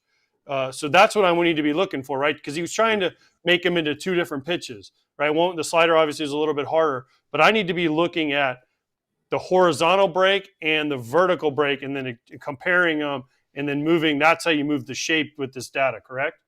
Yeah, that's exactly it. And, not all curveballs are created the same. I think we lost you for a sec, Johnny. We're looking at Carter, though, striking out the side right now. And with a big old hammer. Yeah. Which plays to what Johnny said. We got the money line.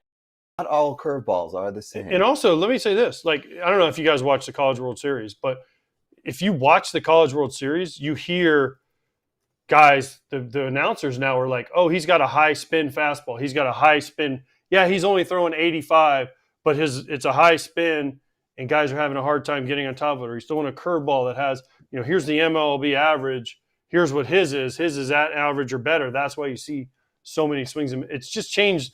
This information has changed the way people talk about baseball on every level. I know my kids, my kids' high school, they go in every inning are like, all right, what did I throw? What was my spin? How hard did I hit that? How far did it go? This is, like Johnny says, this is the new currency, and this is what kids are all into, because when you turn on TV, and if you go to a game, on the scoreboard, it says exit velo, it has the pitch, it has the launch angle.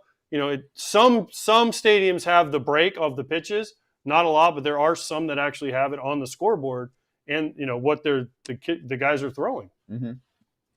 Yeah, I think what you're seeing now, I think the data is the most important in summer ball, right? Because you're getting away from your main coach, you're going to a new pitching coach, and what do you want to tell your pitching coach back? Like, how's it going? You just going to give him your ERA? Be like, no, my spin on my slider, I mess with my grip, I'm getting more vertical movement. I'm slowed down my speed on my changeup. How'd you do that? We'll look at my grip, and then they got the grip catalogs that you can have too, and the baseball cloud. It's like I said, man. It really is instant gratification in player development when you can dig into the data.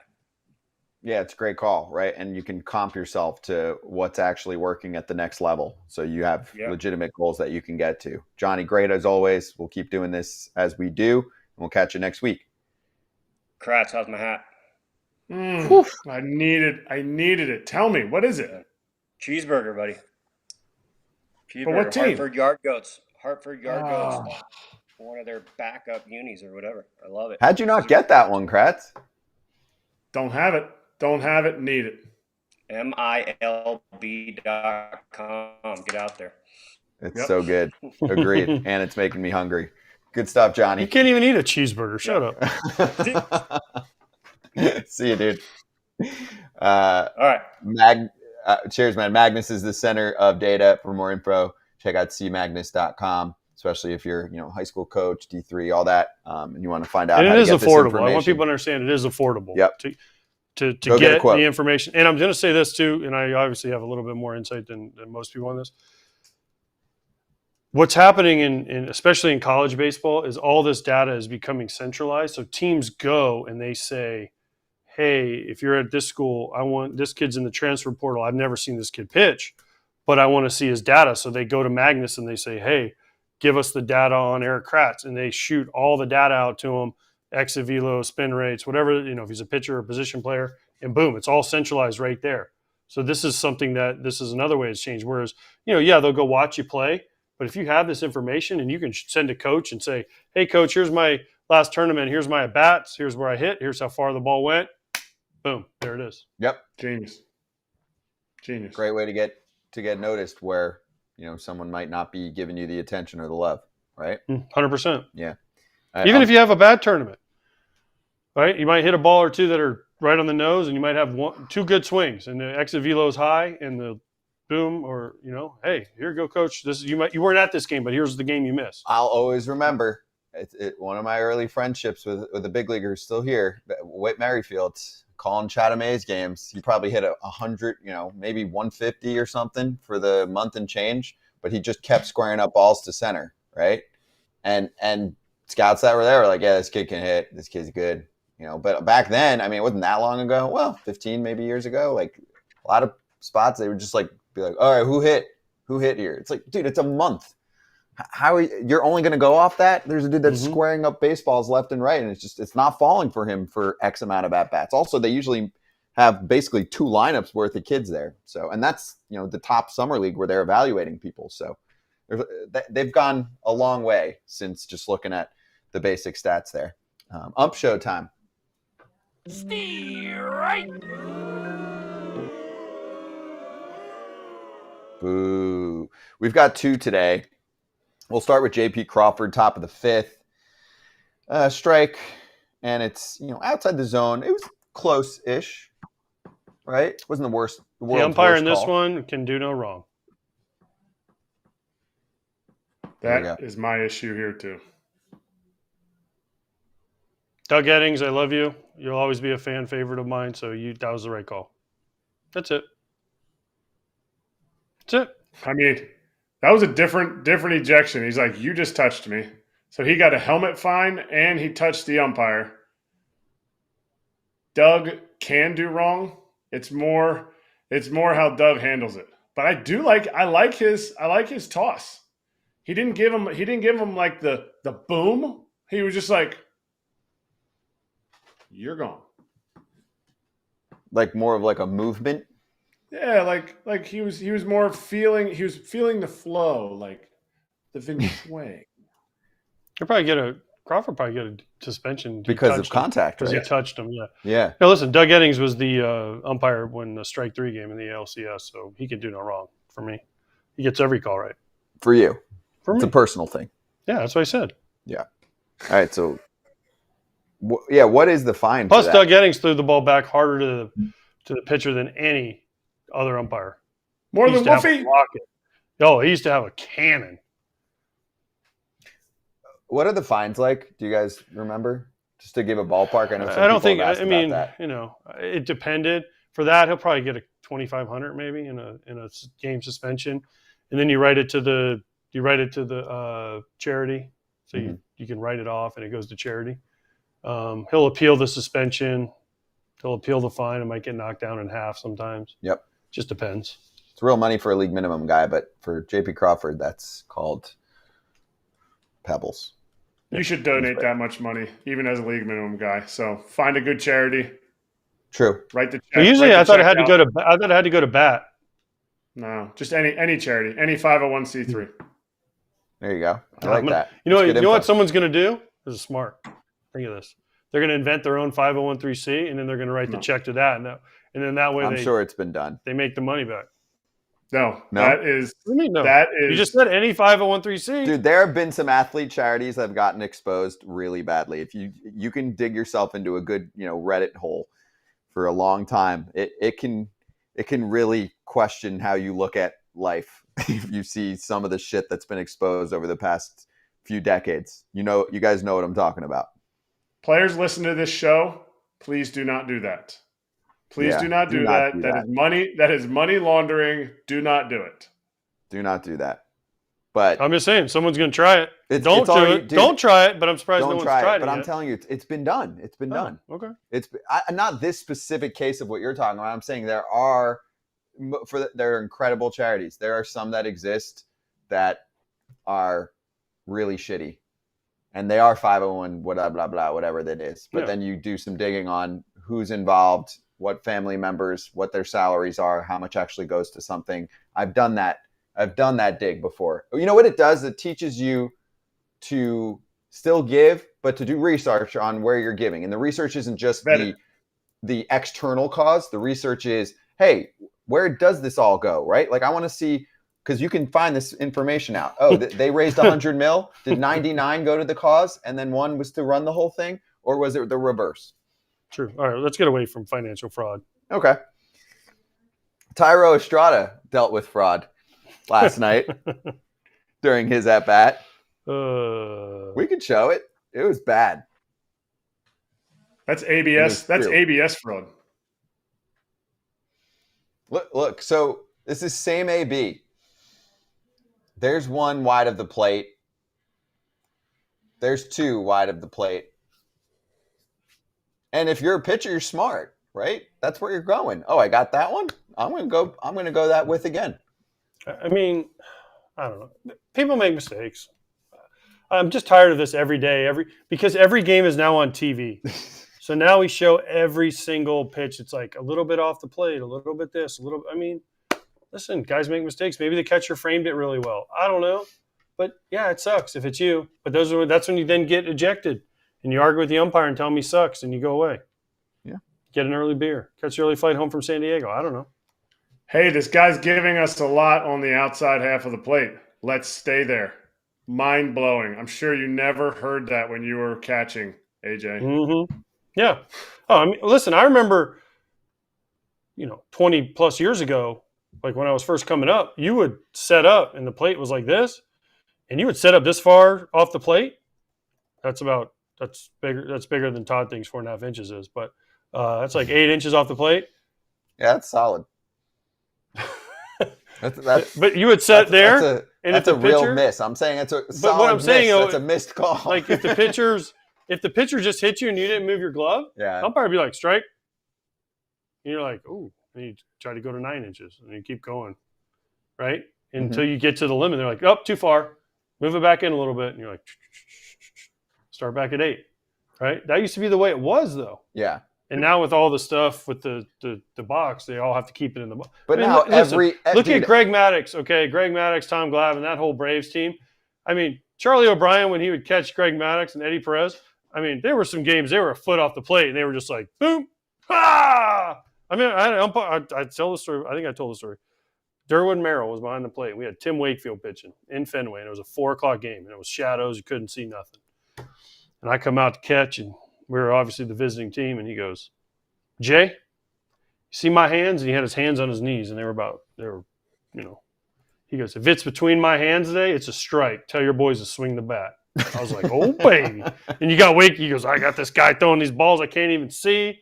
I don't know which way they're going, so just tell your guys if it's between my hands, and his hands are on his knees like this. He's like, if it's between my hands, it's a strike. And so I went back and I said, boys, swing the bat today because he's calling everything. I would have loved to see his ump scorecard, Kratz. Not in that day. Not on that day. Didn't exist. But now everything is this. You're grabbing it from everywhere and just bringing it into the zone. I don't know. I just hate it. It's annoying. It's not pretty. We'll get off your lawn, Scott. We'll get off your lawn. It looks fraudulent. It looks fraudulent. Topic of the day. But anyway, that's your Ump Show seg. All right, we're going to talk to Jonathan Papelbon in just a minute. So, we'll kind of tame ourselves for that one. We'll kind of come back down to earth and relax a little bit. A little therapy sesh with Pap, whose Red Sox are actually playing quite well lately. We will get to them. I know some of you in the chat have been asking us to get to that. So while we have a minute, let's talk about the best way to learn a new language, as immersion living is the best way to do it. If you can't just travel the world, there's Babbel, the second best way to learn a new language. And Babbel is the science-backed language learning app that actually works. It's designed by real people for real conversations. And Kratz, or either of you, are you hitting any other countries? The rest of we already were in England, but They speak English. I know I that. got that I'm one. saying, do you guys have any other trips? Like, I was just in Greece. I don't speak. You don't speak Alpha Pi. I don't speak Greek. You I know, had so nothing there. I see you speaking lambda. I did speak frat a little bit. No, I wasn't like super fratty, but a little frat. I saw the Minor pictures. frat. You were fratty. Freddie. Yeah. Anyway, speech recognition technology helps you to improve your pronunciation, your accent. There's flashcards. There's a number of different ways to be able to learn. That's the key here within the app, Kratz, is that you can be a different type of learner and kind of find your path. Is that a good way to describe it? So easy. I mean, it really is so easy. The test you take at the beginning when you first sign up for the app, it tailors it to what you want, what you're desiring, but also how you learn. And to me, that's the game changer. If you're a visual learner, if you are a actual experiential learner, it's completely different. So, it's a no-brainer. It's hands down the best way to learn a new language. How about I'm not going to a different country, but I'm going from Phoenix to New York to Chicago to Birmingham In like a week, right? in like 4 days. Yeah. That's a little bit different of dialect. Can I get 10 to 15 minutes from you per day while you're at the Yeah, I mean, airport? one time, AJ. One Little time. Babbel action. I get it every day on my phone. It pops up, and I know it's You're my getting fault. there. All right, a limited time deal for our listeners right now, up to 60% off your Babbel subscription at babbel.com/foul. That's 60% up to 60% off at babbel.com/foul, spelled BABBEL.com/foul. Rules and restrictions may apply. We did get some news here. No, it's not good. Injury suck kind of continues, but we don't need the whole fancy animation. Jason Dominguez is going to miss up to 8 weeks with a, quote, pretty significant oblique injury. This was announced by manager Aaron Boone. That sucks. The only thing I will say is that they haven't suffered the significant outfield injuries where they really need him right now. Obviously, it sucks for the young player. He was so good for the week and a half and just exciting to watch for the sport. But, I mean, it's a couple months, and it's not like the team's hurting to make the postseason, and they've got outfield depth right now. And they're in first place. Yeah.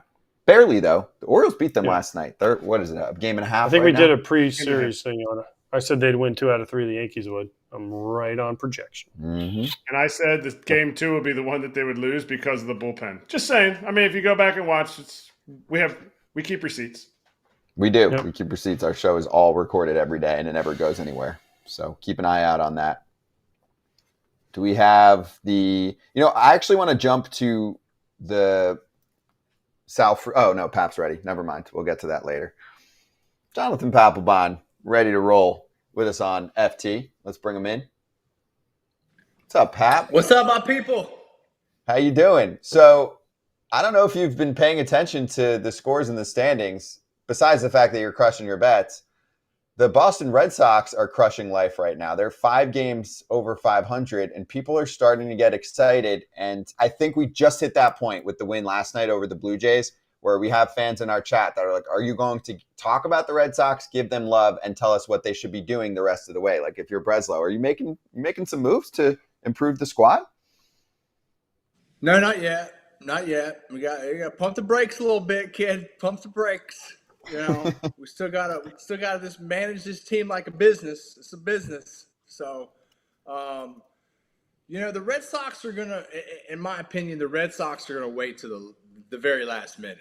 I don't know if you noticed how they worked this offseason, but they waited to the very last minute and still didn't pull the trigger. But you know what, man? The biggest surprise to me is that, man, they're down their two best players.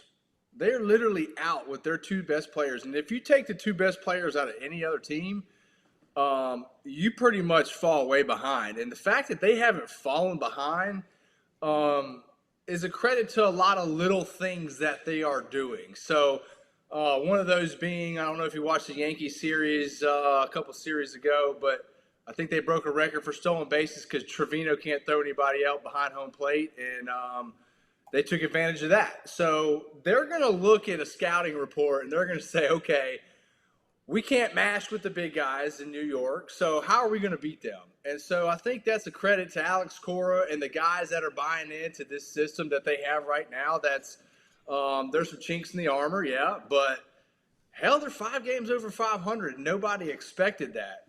And the thing is people expect the Yankees to win. People expect the Orioles to be good this year. So, man, they're lying in the bushes for sure. Well, you said their two best players are hurt. I didn't know that Jarren Duran and Rafael Devers got hurt. I thought they were playing. I mean, who are you telling Trevor Stories? I mean, he plays a premium position. Pat, stop it. No. Come on, Pap. Now you just Pap. I don't know what's in that cup. You are such Pap, a I don't know homer. what's in that cup, man.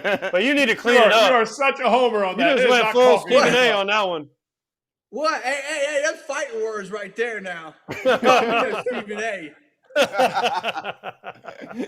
Come on, Devers. Dude, Devers is calling. Devers. What that's about your Devers and superstar. Duran? Yeah. Okay. So I you get what I'm saying though. Yes, the Devers and Duran are two phenomenal players, right? You know, they're having to step up in these ways because you know they're so many voids in this lineup. So, man, for me, you know, taking two great players out of a lineup that were supposed to be there from top to bottom, it's just a credit to what they're doing, in my opinion, man. You know, you're going to go through bumps and seasons throughout the year. Nobody makes it a full season. Very few teams make it a full season without going through injuries. So, in my opinion, the way pitchers are being used this year and the injuries that are happening, it's the team that's going to be able to manage the best out of injuries that happen throughout the year. And so far, so good with the Red Sox, man. All right. So Mackenzie Gore, Pap, what did you see in that situation? And we absolutely loved your tweet about the whole Mackenzie Gore, Nick Senzel fight in the dugout. I mean, I had a front row seat to that. I was playing first base for the Phillies that day, so I appreciate that. But what did you see in that play? Because we find out later, these two dudes are golfing buddies. Yeah, well, I didn't know that. Well, that just goes to show you, look, man, like we're brothers, man, and brothers get into it. And, you know, like for me, if I could have gone back in time and done that better, I would have just said, hey, Bryce, can you meet me in the dugout? I got a few things I need to discuss with you. And then therefore, none of that would have been on TV. And when I saw this happen, like deja vu kind of hit in, and I was like, oh, God, no, boys, take it down to this tunnel, man. So, yeah, you know, and that's the thing about baseball is there's so many games throughout a season, and you're always on edge, man. And sometimes when the fights break out, you just don't need the public to know about it because, look, trust me, this is going to be the same thing just like myself and Bryce. And I've told y'all this before, man. Like, I root for probably Bryce more than anybody now in the game. And, man, like there's no hard feelings. It was something that happened. And I truly believe that these guys will probably be golfing again soon. And, man, that's what happens, you know. It's what happens in baseball. You guys know that. Hey, you know what? Mackenzie Gore did learn something from you, though. So he did take some of your advice. He went for the push instead of for the full chokehold right away, right? So at least he learned that from you. You know, he pushed them away before they had words. You just went full, like, WWE, I'm going to just choke you. Yeah, I went for the Undertaker method. But, you know, when you're in those moments, AJ, you know just what. You've been in altercations, man. It's just – Of course. The shit hits the fan, man, and you're like, and it happens fast too. It happens quick. Yeah, and it happens real quick, and then after it's all said and done, most of the time, guys will sit down after the game, have a beer together, and hang out and talk it out and say, hey, man, like let's fix this shit, All right, talking about fixing stuff on the field. Did you see the old beanball war when Judgy got hit in the hand and then Glaber got hit? Did you feel like they hit Henderson on purpose? And would you have needed your manager to tell you? Because when you're in the game, it's a close game. The runs matter when Pap's in the game. Yeah, there was many situations where, there was the game was on the line, and I did drill people. But I think from a perspective of a player now, it's probably a little bit different. Like, so for example, here's an example. So when I was playing, Red Sox had enough of Manny Ramirez and his shenanigans, and Tito was done with Manny. And so we're playing the White Sox. I don't know, AJ, were you on the White Sox at this time with Manny? No, I was there. Oh, yeah. Yeah, so they bring me in to hit Manny, to drill Manny. I think I missed him like 3 times in a row, and I kept trying and I kept trying. And finally, I think I just grazed him. But I knew why I was coming in the game. I knew that, Tito didn't have to say, hey, drill Manny. Like, I knew that's what he brought me into the game for. But nowadays, I don't know. Like, are players even like? Do you think he hit him on purpose? No. Do you think there was retaliation from the Orioles the other night, and that was on purpose? I do. You do? Which one? The Judge one? No. When he's saying when Gunnar got hit, Gonzalez hit Henderson. That's the only one that looked fishy to me. So to me, like, I know you're trying to drill the guy, but I mean, at that point, like, I don't care if those are accidents or not. You got 2 of my guys. Mm-hmm. And, like, that was the same thing I had to say with, it's like, if you get 2 of my guys, I don't care if it's on accident, we got to get 1 back. Like, that's how we used to play. But, nowadays there's warnings and violations and all kind of other shit. So, it's hard to say for me. When would that ever stop you? Warnings, violations, that never stop you. No. No, I hope not. I would lose all respect for it. Yeah, I mean, like, look, at the end of the day, if Max Scherzer, and here's another example is Max Scherzer came out of the game one time in the 7th when I was with the Nationals, and they had like drilled 3 of our guys, whether it was an accident or not. But I came in and a close game and drilled somebody just because, like, I was like, no, we can't have that and take this into tomorrow. Like, let's get this over with. We're going to get 1. We'll call it done. And then after the game, Scherzer came up to me and was like, hey, look, man, I appreciate that. That's my fucking like that's on me, dude. Like, you should not have to come in and do my job, because before I was departed from that game, I should have gotten it. It should have been done with. So the starting pitchers understand it too. Yeah, it's a good call. Hey, before we get to our locks, just one follow-up, because a lot of people are asking about the Bryce situation, comparing it to the Nats dugout situation. So what's the aftermath, right? Like, because we don't get that. So do Gore and Senzel have a little chit-chat? Does the team make them do that? Does one person apologize to the other? And does it affect the relationship? So I know you can't tell us exactly what those 2 are doing, but for you, what happened afterward? Was there apology? And like you said, you root for him as much as anyone. Does Bryce, like, is Bryce still pissed about it? Or if you saw him, and if you have seen him recently, it's like, hey, dude, yeah, like, that was a long time ago. It's all good. Yeah, we're tight. We're tight now. Like this, it was done is done. But for me, it was a little bit different. So number one, we had a manager, Matt Williams, who was literally had zero control over the team. Literally, the day I got traded over there, the guy on the microphone on the bus was like, getting out. I can't say who this was, but getting out on the manager and how shitty he was. And immediately then and there, I was like, oh my God, what did I do? I came over here. The manager has no control over this team. Like, this is not good. This is not a good situation at all. So, lo and behold, the season goes along. We fall apart. Nobody's hustling. Nobody gives a shit. Everybody hates Matt Williams as our manager. And the shit hits the fan. And, we had team meetings about, we're a game or two out. Let's start hustling. And, nobody started hustling. And my whole thing was I don't give a shit what y'all do when anybody else is out there. But if I'm in the game and the game's on the line, like, let's fucking go, right? And so, made a long story short, that didn't happen. I blew a gasket.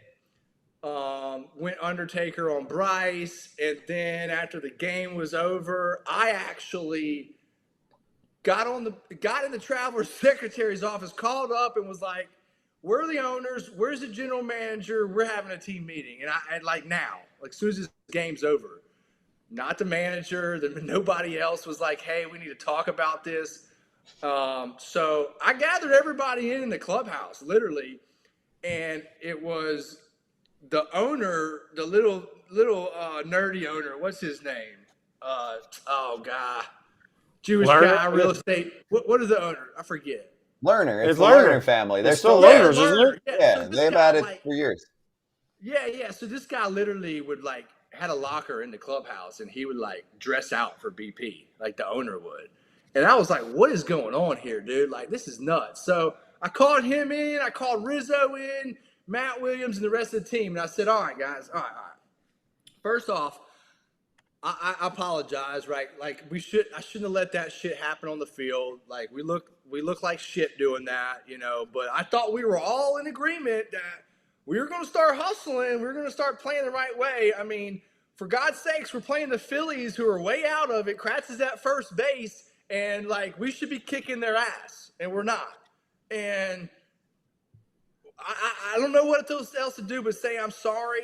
And if anybody else has anything else to say in this meeting right now, please do. Please do. Because I should not be having to say, I knew Matt Williams was getting fired, but I should not be the one that has to start this meeting and do what the manager should be doing and calling this meeting. So I called him out too, because I knew he was getting fired. And then, about 30 seconds of silence, and nobody said a word. Everybody just departed their separate ways. And it was just the oddest thing ever. Player ownership meeting I've ever been a part of. And it was just almost like, all right, we give up. Screw this. They fined me, I think, almost right under $500,000 for the rest of the season with no pay. And I didn't get to finish the season out. So obviously I sent in a grievance, end up having to go to court in New York with the Players Association against Rizzo and the Nationals to get my, $400 so grand back. And then after that, I got with Jason Worth, who was kind of the team leader at the time for the players, for the infield and outfield. And I said, hey, look, man, let's smooth this over. Just get with Bryce. Bryce looked up to Worth a lot. And so now we're good, but just the most awkward meeting you could ever look. And I'm looking directly in Rizzo's eyes and Matt Williams' eyes. I'm like, should we say anything? What is going on here? But lo and behold, 2 years later, Rizzo came up to me and he was like, damn it, Pap, I wish I had 10 of you because we could have won. And, it just, I don't know, man. It was really awkward. That's really good, though. I mean, to get really inside what was going on there. Also, it's funny, we started the show by talking about paying your managers, paying your coaches. It makes a huge difference when you have a dude that was, not in control. And also, I didn't know the grievance. Damn, they were trying to hit you hard in the wallet. Holy shit. Yeah, the little learner guy that wore the uniform that thought he was cool and because he owned the Nats decided that he hated me and I'm going to suspend. Rizzo did not want to suspend me at all because Bryce didn't even get suspended at all. He finished the season with pay. But Mike Rizzo and I we had a great relationship and we still do. But he had no control over what this came from the owners. The owners was like, screw this guy.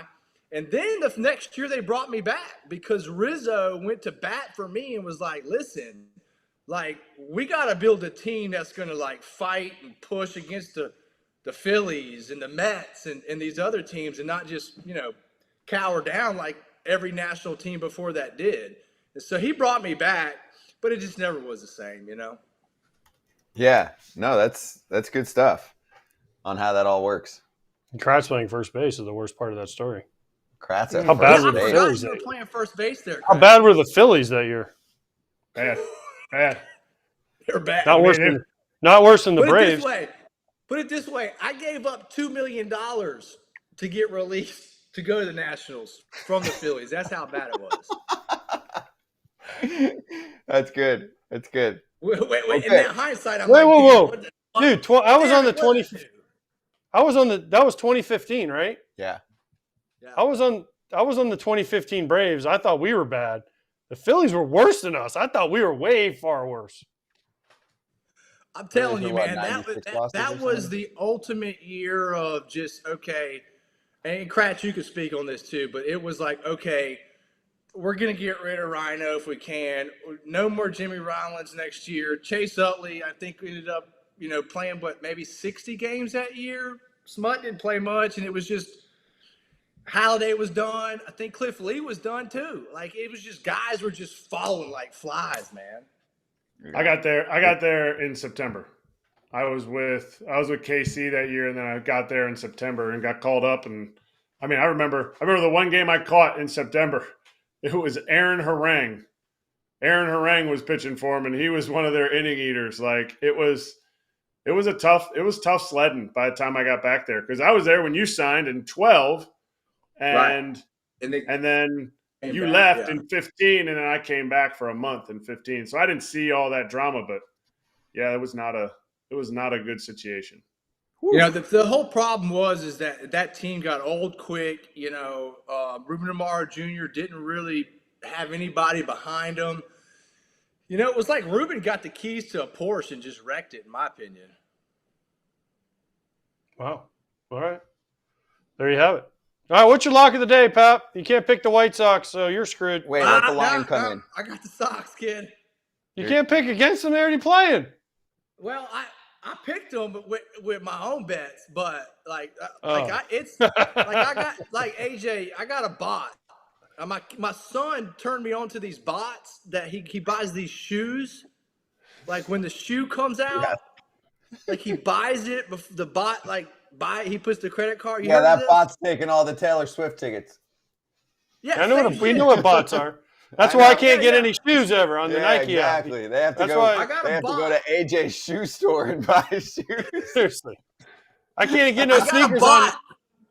I got a bot that puts in $1,000 bet every day on the against the White Sox every day, moneyline bet. And the bot is your brain. All right, so wait, let's call for the Lion, and then we'll do our picks. So I got.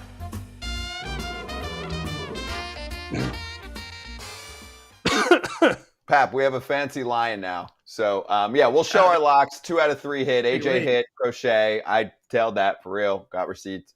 Bobby Witt Jr. over 2 over 1.5 bases, and Kratz's didn't hit. Dodgers lost. And there's money bags. Pap's obviously leading the pack right now, crushing it up close to $1,200. So, yes, AJ is in second money-wise. Pap, what do you have for us today as the leader in the clubhouse? Yeah, I got 2 weird bets for today. I got first inning under, or no run in the first inning with the 2 late games tonight. I forget what they are. I think the Giants and somebody else. You could put it up on the board. You got the Lakewood game, Giants and Cardinals, and you got the Brewers Padres game that AJ wants to go to. Yeah, I just think, man, both of these matchups, man, are some struggling teams. And so I'm just going first out the gate, no score on both of them, parlay them together, see what happens. Okay, plus 264. So you're throwing down what? Just a hundo? No, I'm going 2 hundo. 2 hundo. Okay, nice. The one I'd watch out for is Milwaukee, because their offense can get going quick. But otherwise, I like it. Yeah, but I tell you what, man, I bet the first inning under on that Crochet kid, man. That Crochet kid can pitch, man. Yeah, he can. He's having a great year. He is. And AJ hit the K prop on Crochet. He just keeps losing because he did. I know, but what was it, 3-1 yesterday? 4-1. 4-1. Yeah, You pitched pretty well. Quality start, 8 Ks in 6 innings, right? I think that's what it was. Yeah, it He was had solid. 6 quick. He had 7 quick though, and then he kind of last couple innings. Yeah, no sweat though. All right, I got playing off that. I mean, we're all looking at the same games because there's not many tonight. Brewers money line -120 to win 100. I mean, it's a much better team. I thought it would be. I thought this would be more like 140, 150. Sometimes I don't overthink it. I'm just like, pick the Brewers. Padres are back from a 1-5 road trip. The dude Mazur's making his 4th career start. The first few haven't been good. San Diego's back. Padres come from the East Coast lately. What is? Yeah. They're coming back from East Coast, right? Too, right? Yeah, they're coming back from East Coast. Yeah, they've been getting smacked around. Like, it's starting to hit them, right? Like, Bogarts has been out. Machado's clearly hurt. He's not playing well. The lineup's becoming a swing and miss mess besides my boy Arise. So, anyway, I got Milwaukee. Kratz, you got Milwaukee too? I got Milwaukee money line, and I'm buying down the runs to 5.5. I didn't quite like the 8.5, so I just bought it to over 5.5 runs. So I think it puts me at +135. You guys are all betting on the same game. I'm going. First of all, I got to bet on Rickwood. Mm-hmm. I'm taking the over because they brought them fences way in now. They had me a little scared. Lance had me a little scared when he saw how big the fences were, but then I checked the dimensions and it's way smaller than I thought. So I'm going over 9 because I think they're going to be scoring runs. They're going to juice the balls because they want offense in that game. Good call. And then I'm taking the Yankees money line because Luis Gil is pitching. And the Yankees lost last night. Judge is back. I said they were going to win the series 2-1, so they got to win tonight. So that gets me to +221. That's a big number. So how much you putting down? 100. So after today, I'm going to be ahead of Kratz. I'm going to be ahead of Scott. And I'm going to be right up Pap's rear end on the money line, on the money bags. Yeah, I like it when people get up my rear end, AJ. So, hey, man, I tell you what, the Orioles, I don't know, man. You probably going to sweat that one out, man. But, dude, what is it? Okay, I want to know this. I want to know this from 2 catchers we got, right? Trevino behind the plate, bro, for the Yankees. Okay, what do they do? Like, this guy, like, the world is running against this guy. Like, if you get on first, it's an automatic double. What are they gonna do? It's not all on him. It's not all on him. Some of it's on him. To me, I feel like something's wrong. It looks like he's got.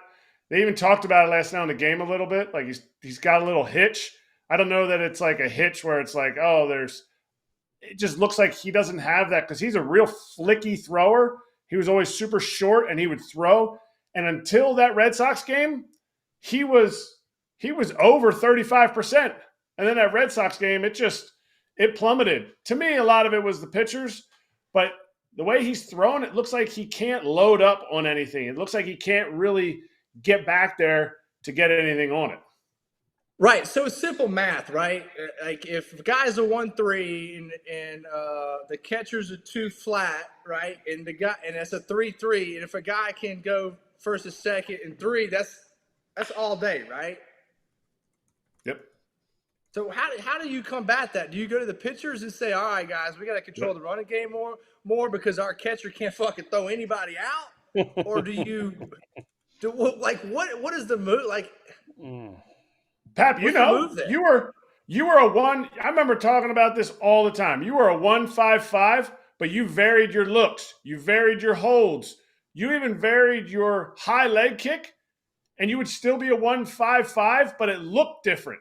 And it got guys kind of that like, I can't go, oh. And then he went, and I'm going, and you gave everybody a shot to throw those guys out. But you got the pitch clock now. You can't hold the ball as long as you want, right? You can't control that aspect of the game anymore as well, right, Kratz? So do you if you're Trevino, Kratz, like let's play devil's advocate here, and you're going right now they're having 2:00, so they're having their pregame meetings, right? Their scouting reports and going through all that. Do you as a catcher, if you're Trevino, do you say, all right, guys, listen, man, I'm tired of these guys running on us. Like, we've got to do something different. Is it start varying your looks? Like, let's get quicker times? Or all of it? To me, it's different. It's different for each guy. I would present it to certain guys who would give you the kind of like, man, I don't care, whatever. I'll be like, oh, you don't care? Like, you'd rather throw a hanging slider that gets a guy a double rather than a sinker down and away that gets the guy a single, because that's essentially what you're doing. Like, you would never do that throwing a pitch, but when you're letting guys get to second base, you're not varying, you're not taking time to keep the guy close. You're essentially giving up a double instead of a single. Yeah, I just think it's gonna. I think this problem with the Yankees is not going to go away. I think it's going to manifest a little bit because the Red Sox truly did expose a weakness. I feel like. Yep. Yeah, and if he's hurt, then he'll sit out for a bit, because some of the fans were asking. We were going to do this at the end of the show, like, hey, does he need to, can he strengthen the arm? Is he hurt? All of that. So we'll find out. I mean, we'll see, because the Orioles definitely got at least a run or two out of it yesterday. All right, Pap, we got to run. This was good stuff, dude. Good luck on your bets tonight. We'll see you soon. All right. Peace out. Y'all tune in to we got Nesson doing an altcast on Tuesday, man. So y'all tune in. I'm on it. Are cocktails included with you and Carabas? Yeah? Yeah, that's the best part about it is we get to drink on the show, Everything's legal in Massachusetts, so we're good. Wait, is this going to be on cable or is this only going to be online? No, it's going to be on YouTube. They're online. They're doing so. They want to go to the new generation, these kids that watch YouTube now. So they're doing like the Manning altcast type deal. Yeah. Who are your guests besides me not being invited? We'll get you on the show for sure. I'm a former Red Sox, Pat. Yeah, he can drink. First one is this. He's a friend of the show, Jared Carabas. He's going to be the host. Yep. Okay. Yep. There it is. There he is. That guy. So it's you and Jared, but then like the Manningcast has guests. So like, who's your guest? Veritek from the dugout. I mean. Yeah, I'm not allowed to really say that yet. It's kind of stupid, but we're gonna have the whole surprise, AJ. Oh, you're a real rule follower. Yeah, we know how. I mean, thanks. Friends forever, Pat. Friends forever, bro. Now, if you don't tell us, I'm going to choke you next time I see you. Anything goes in Massachusetts. Good stuff, Pat. Have fun. We'll watch. We'll be watching. All right, good seeing you guys, man. Take care. We'll talk soon. Okay. Talk to you soon. Papnosticator on FT. And if you would like to sign up for the BetMGM Sportsbook app and get a little first bet offer up to $1,500 back in bonus bets, if your first bet loses, then go for it. Sign up and deposit at least $10 into the new account. And if that bet loses, your bonus bets will be available once your initial wager is settled. Gambling problem or concern, call 1-800-GAMBLER. Well, that's that.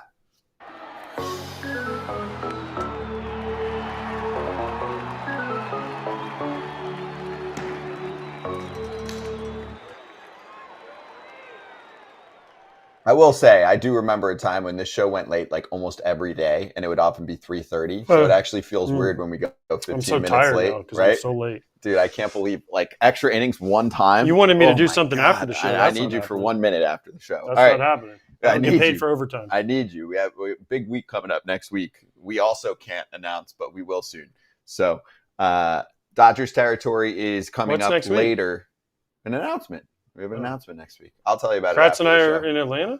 Yeah. Well, that is true. You guys will be remote. There's Alana and Clint. They're not right after the show. They're after the Dodgers-Rockies game as more of like a post-game thing, because obviously we're not going to run Dodgers territory during a Dodgers game.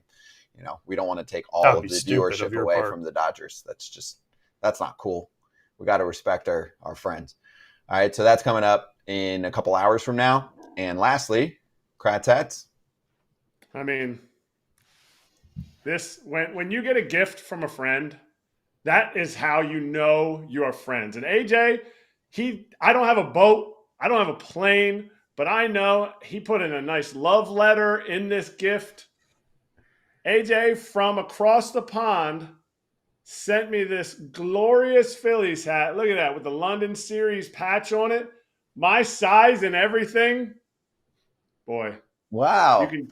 You can tell your friendship by the price of the gifts that people send you. Thank you, AJ. That's good shit. I might shed a tear. I did not know that. Yeah. Look at him. Fuck off, Scott. That's fine. I don't care. I don't care at all. I just want AJ to support his friends. Even if we're not friends, you guys are friends. That's really, you know what? That's cute. That's kind of cute. He thought of you and got you a hat because that's your thing. It was so nice. Wow. It made me smile when I opened the box yesterday at my house. It's got the Union Jack on it, the whole deal. Wow. Yeah. I love that. That's beyond an A+. That's priceless. That's priceless right there. I'm going to have AJ sign it. Think how much effort I had to go to find that hat too. Probably. No. Yeah, especially one that big. The little then- Brits over there, they got them small heads. Friday I'm flying, right? Todd Fathers. I'll be at Todd Fathers. Kratz is wherever the hell you are. And then next week, these two will be all over the place. But they'll be on the show. We have a special announcement soon. We're not going to announce it, I think, until Monday. But Why would enjoy we your not announce it Thursday. until Monday? Because if you announce, I'll tell you, because we don't hold anything back here. We covered it all today with Pap, fraud, everything else. If you announce it sooner, people forget. So you announce things nowadays, day of. It's a new PR strategy. So there you go for all you publicists out there. If you announce something on a Friday, first of all, it gets buried. Second of all, everybody forgets 5 minutes later. So we'll probably announce it Monday. Love you all. See you Thursday.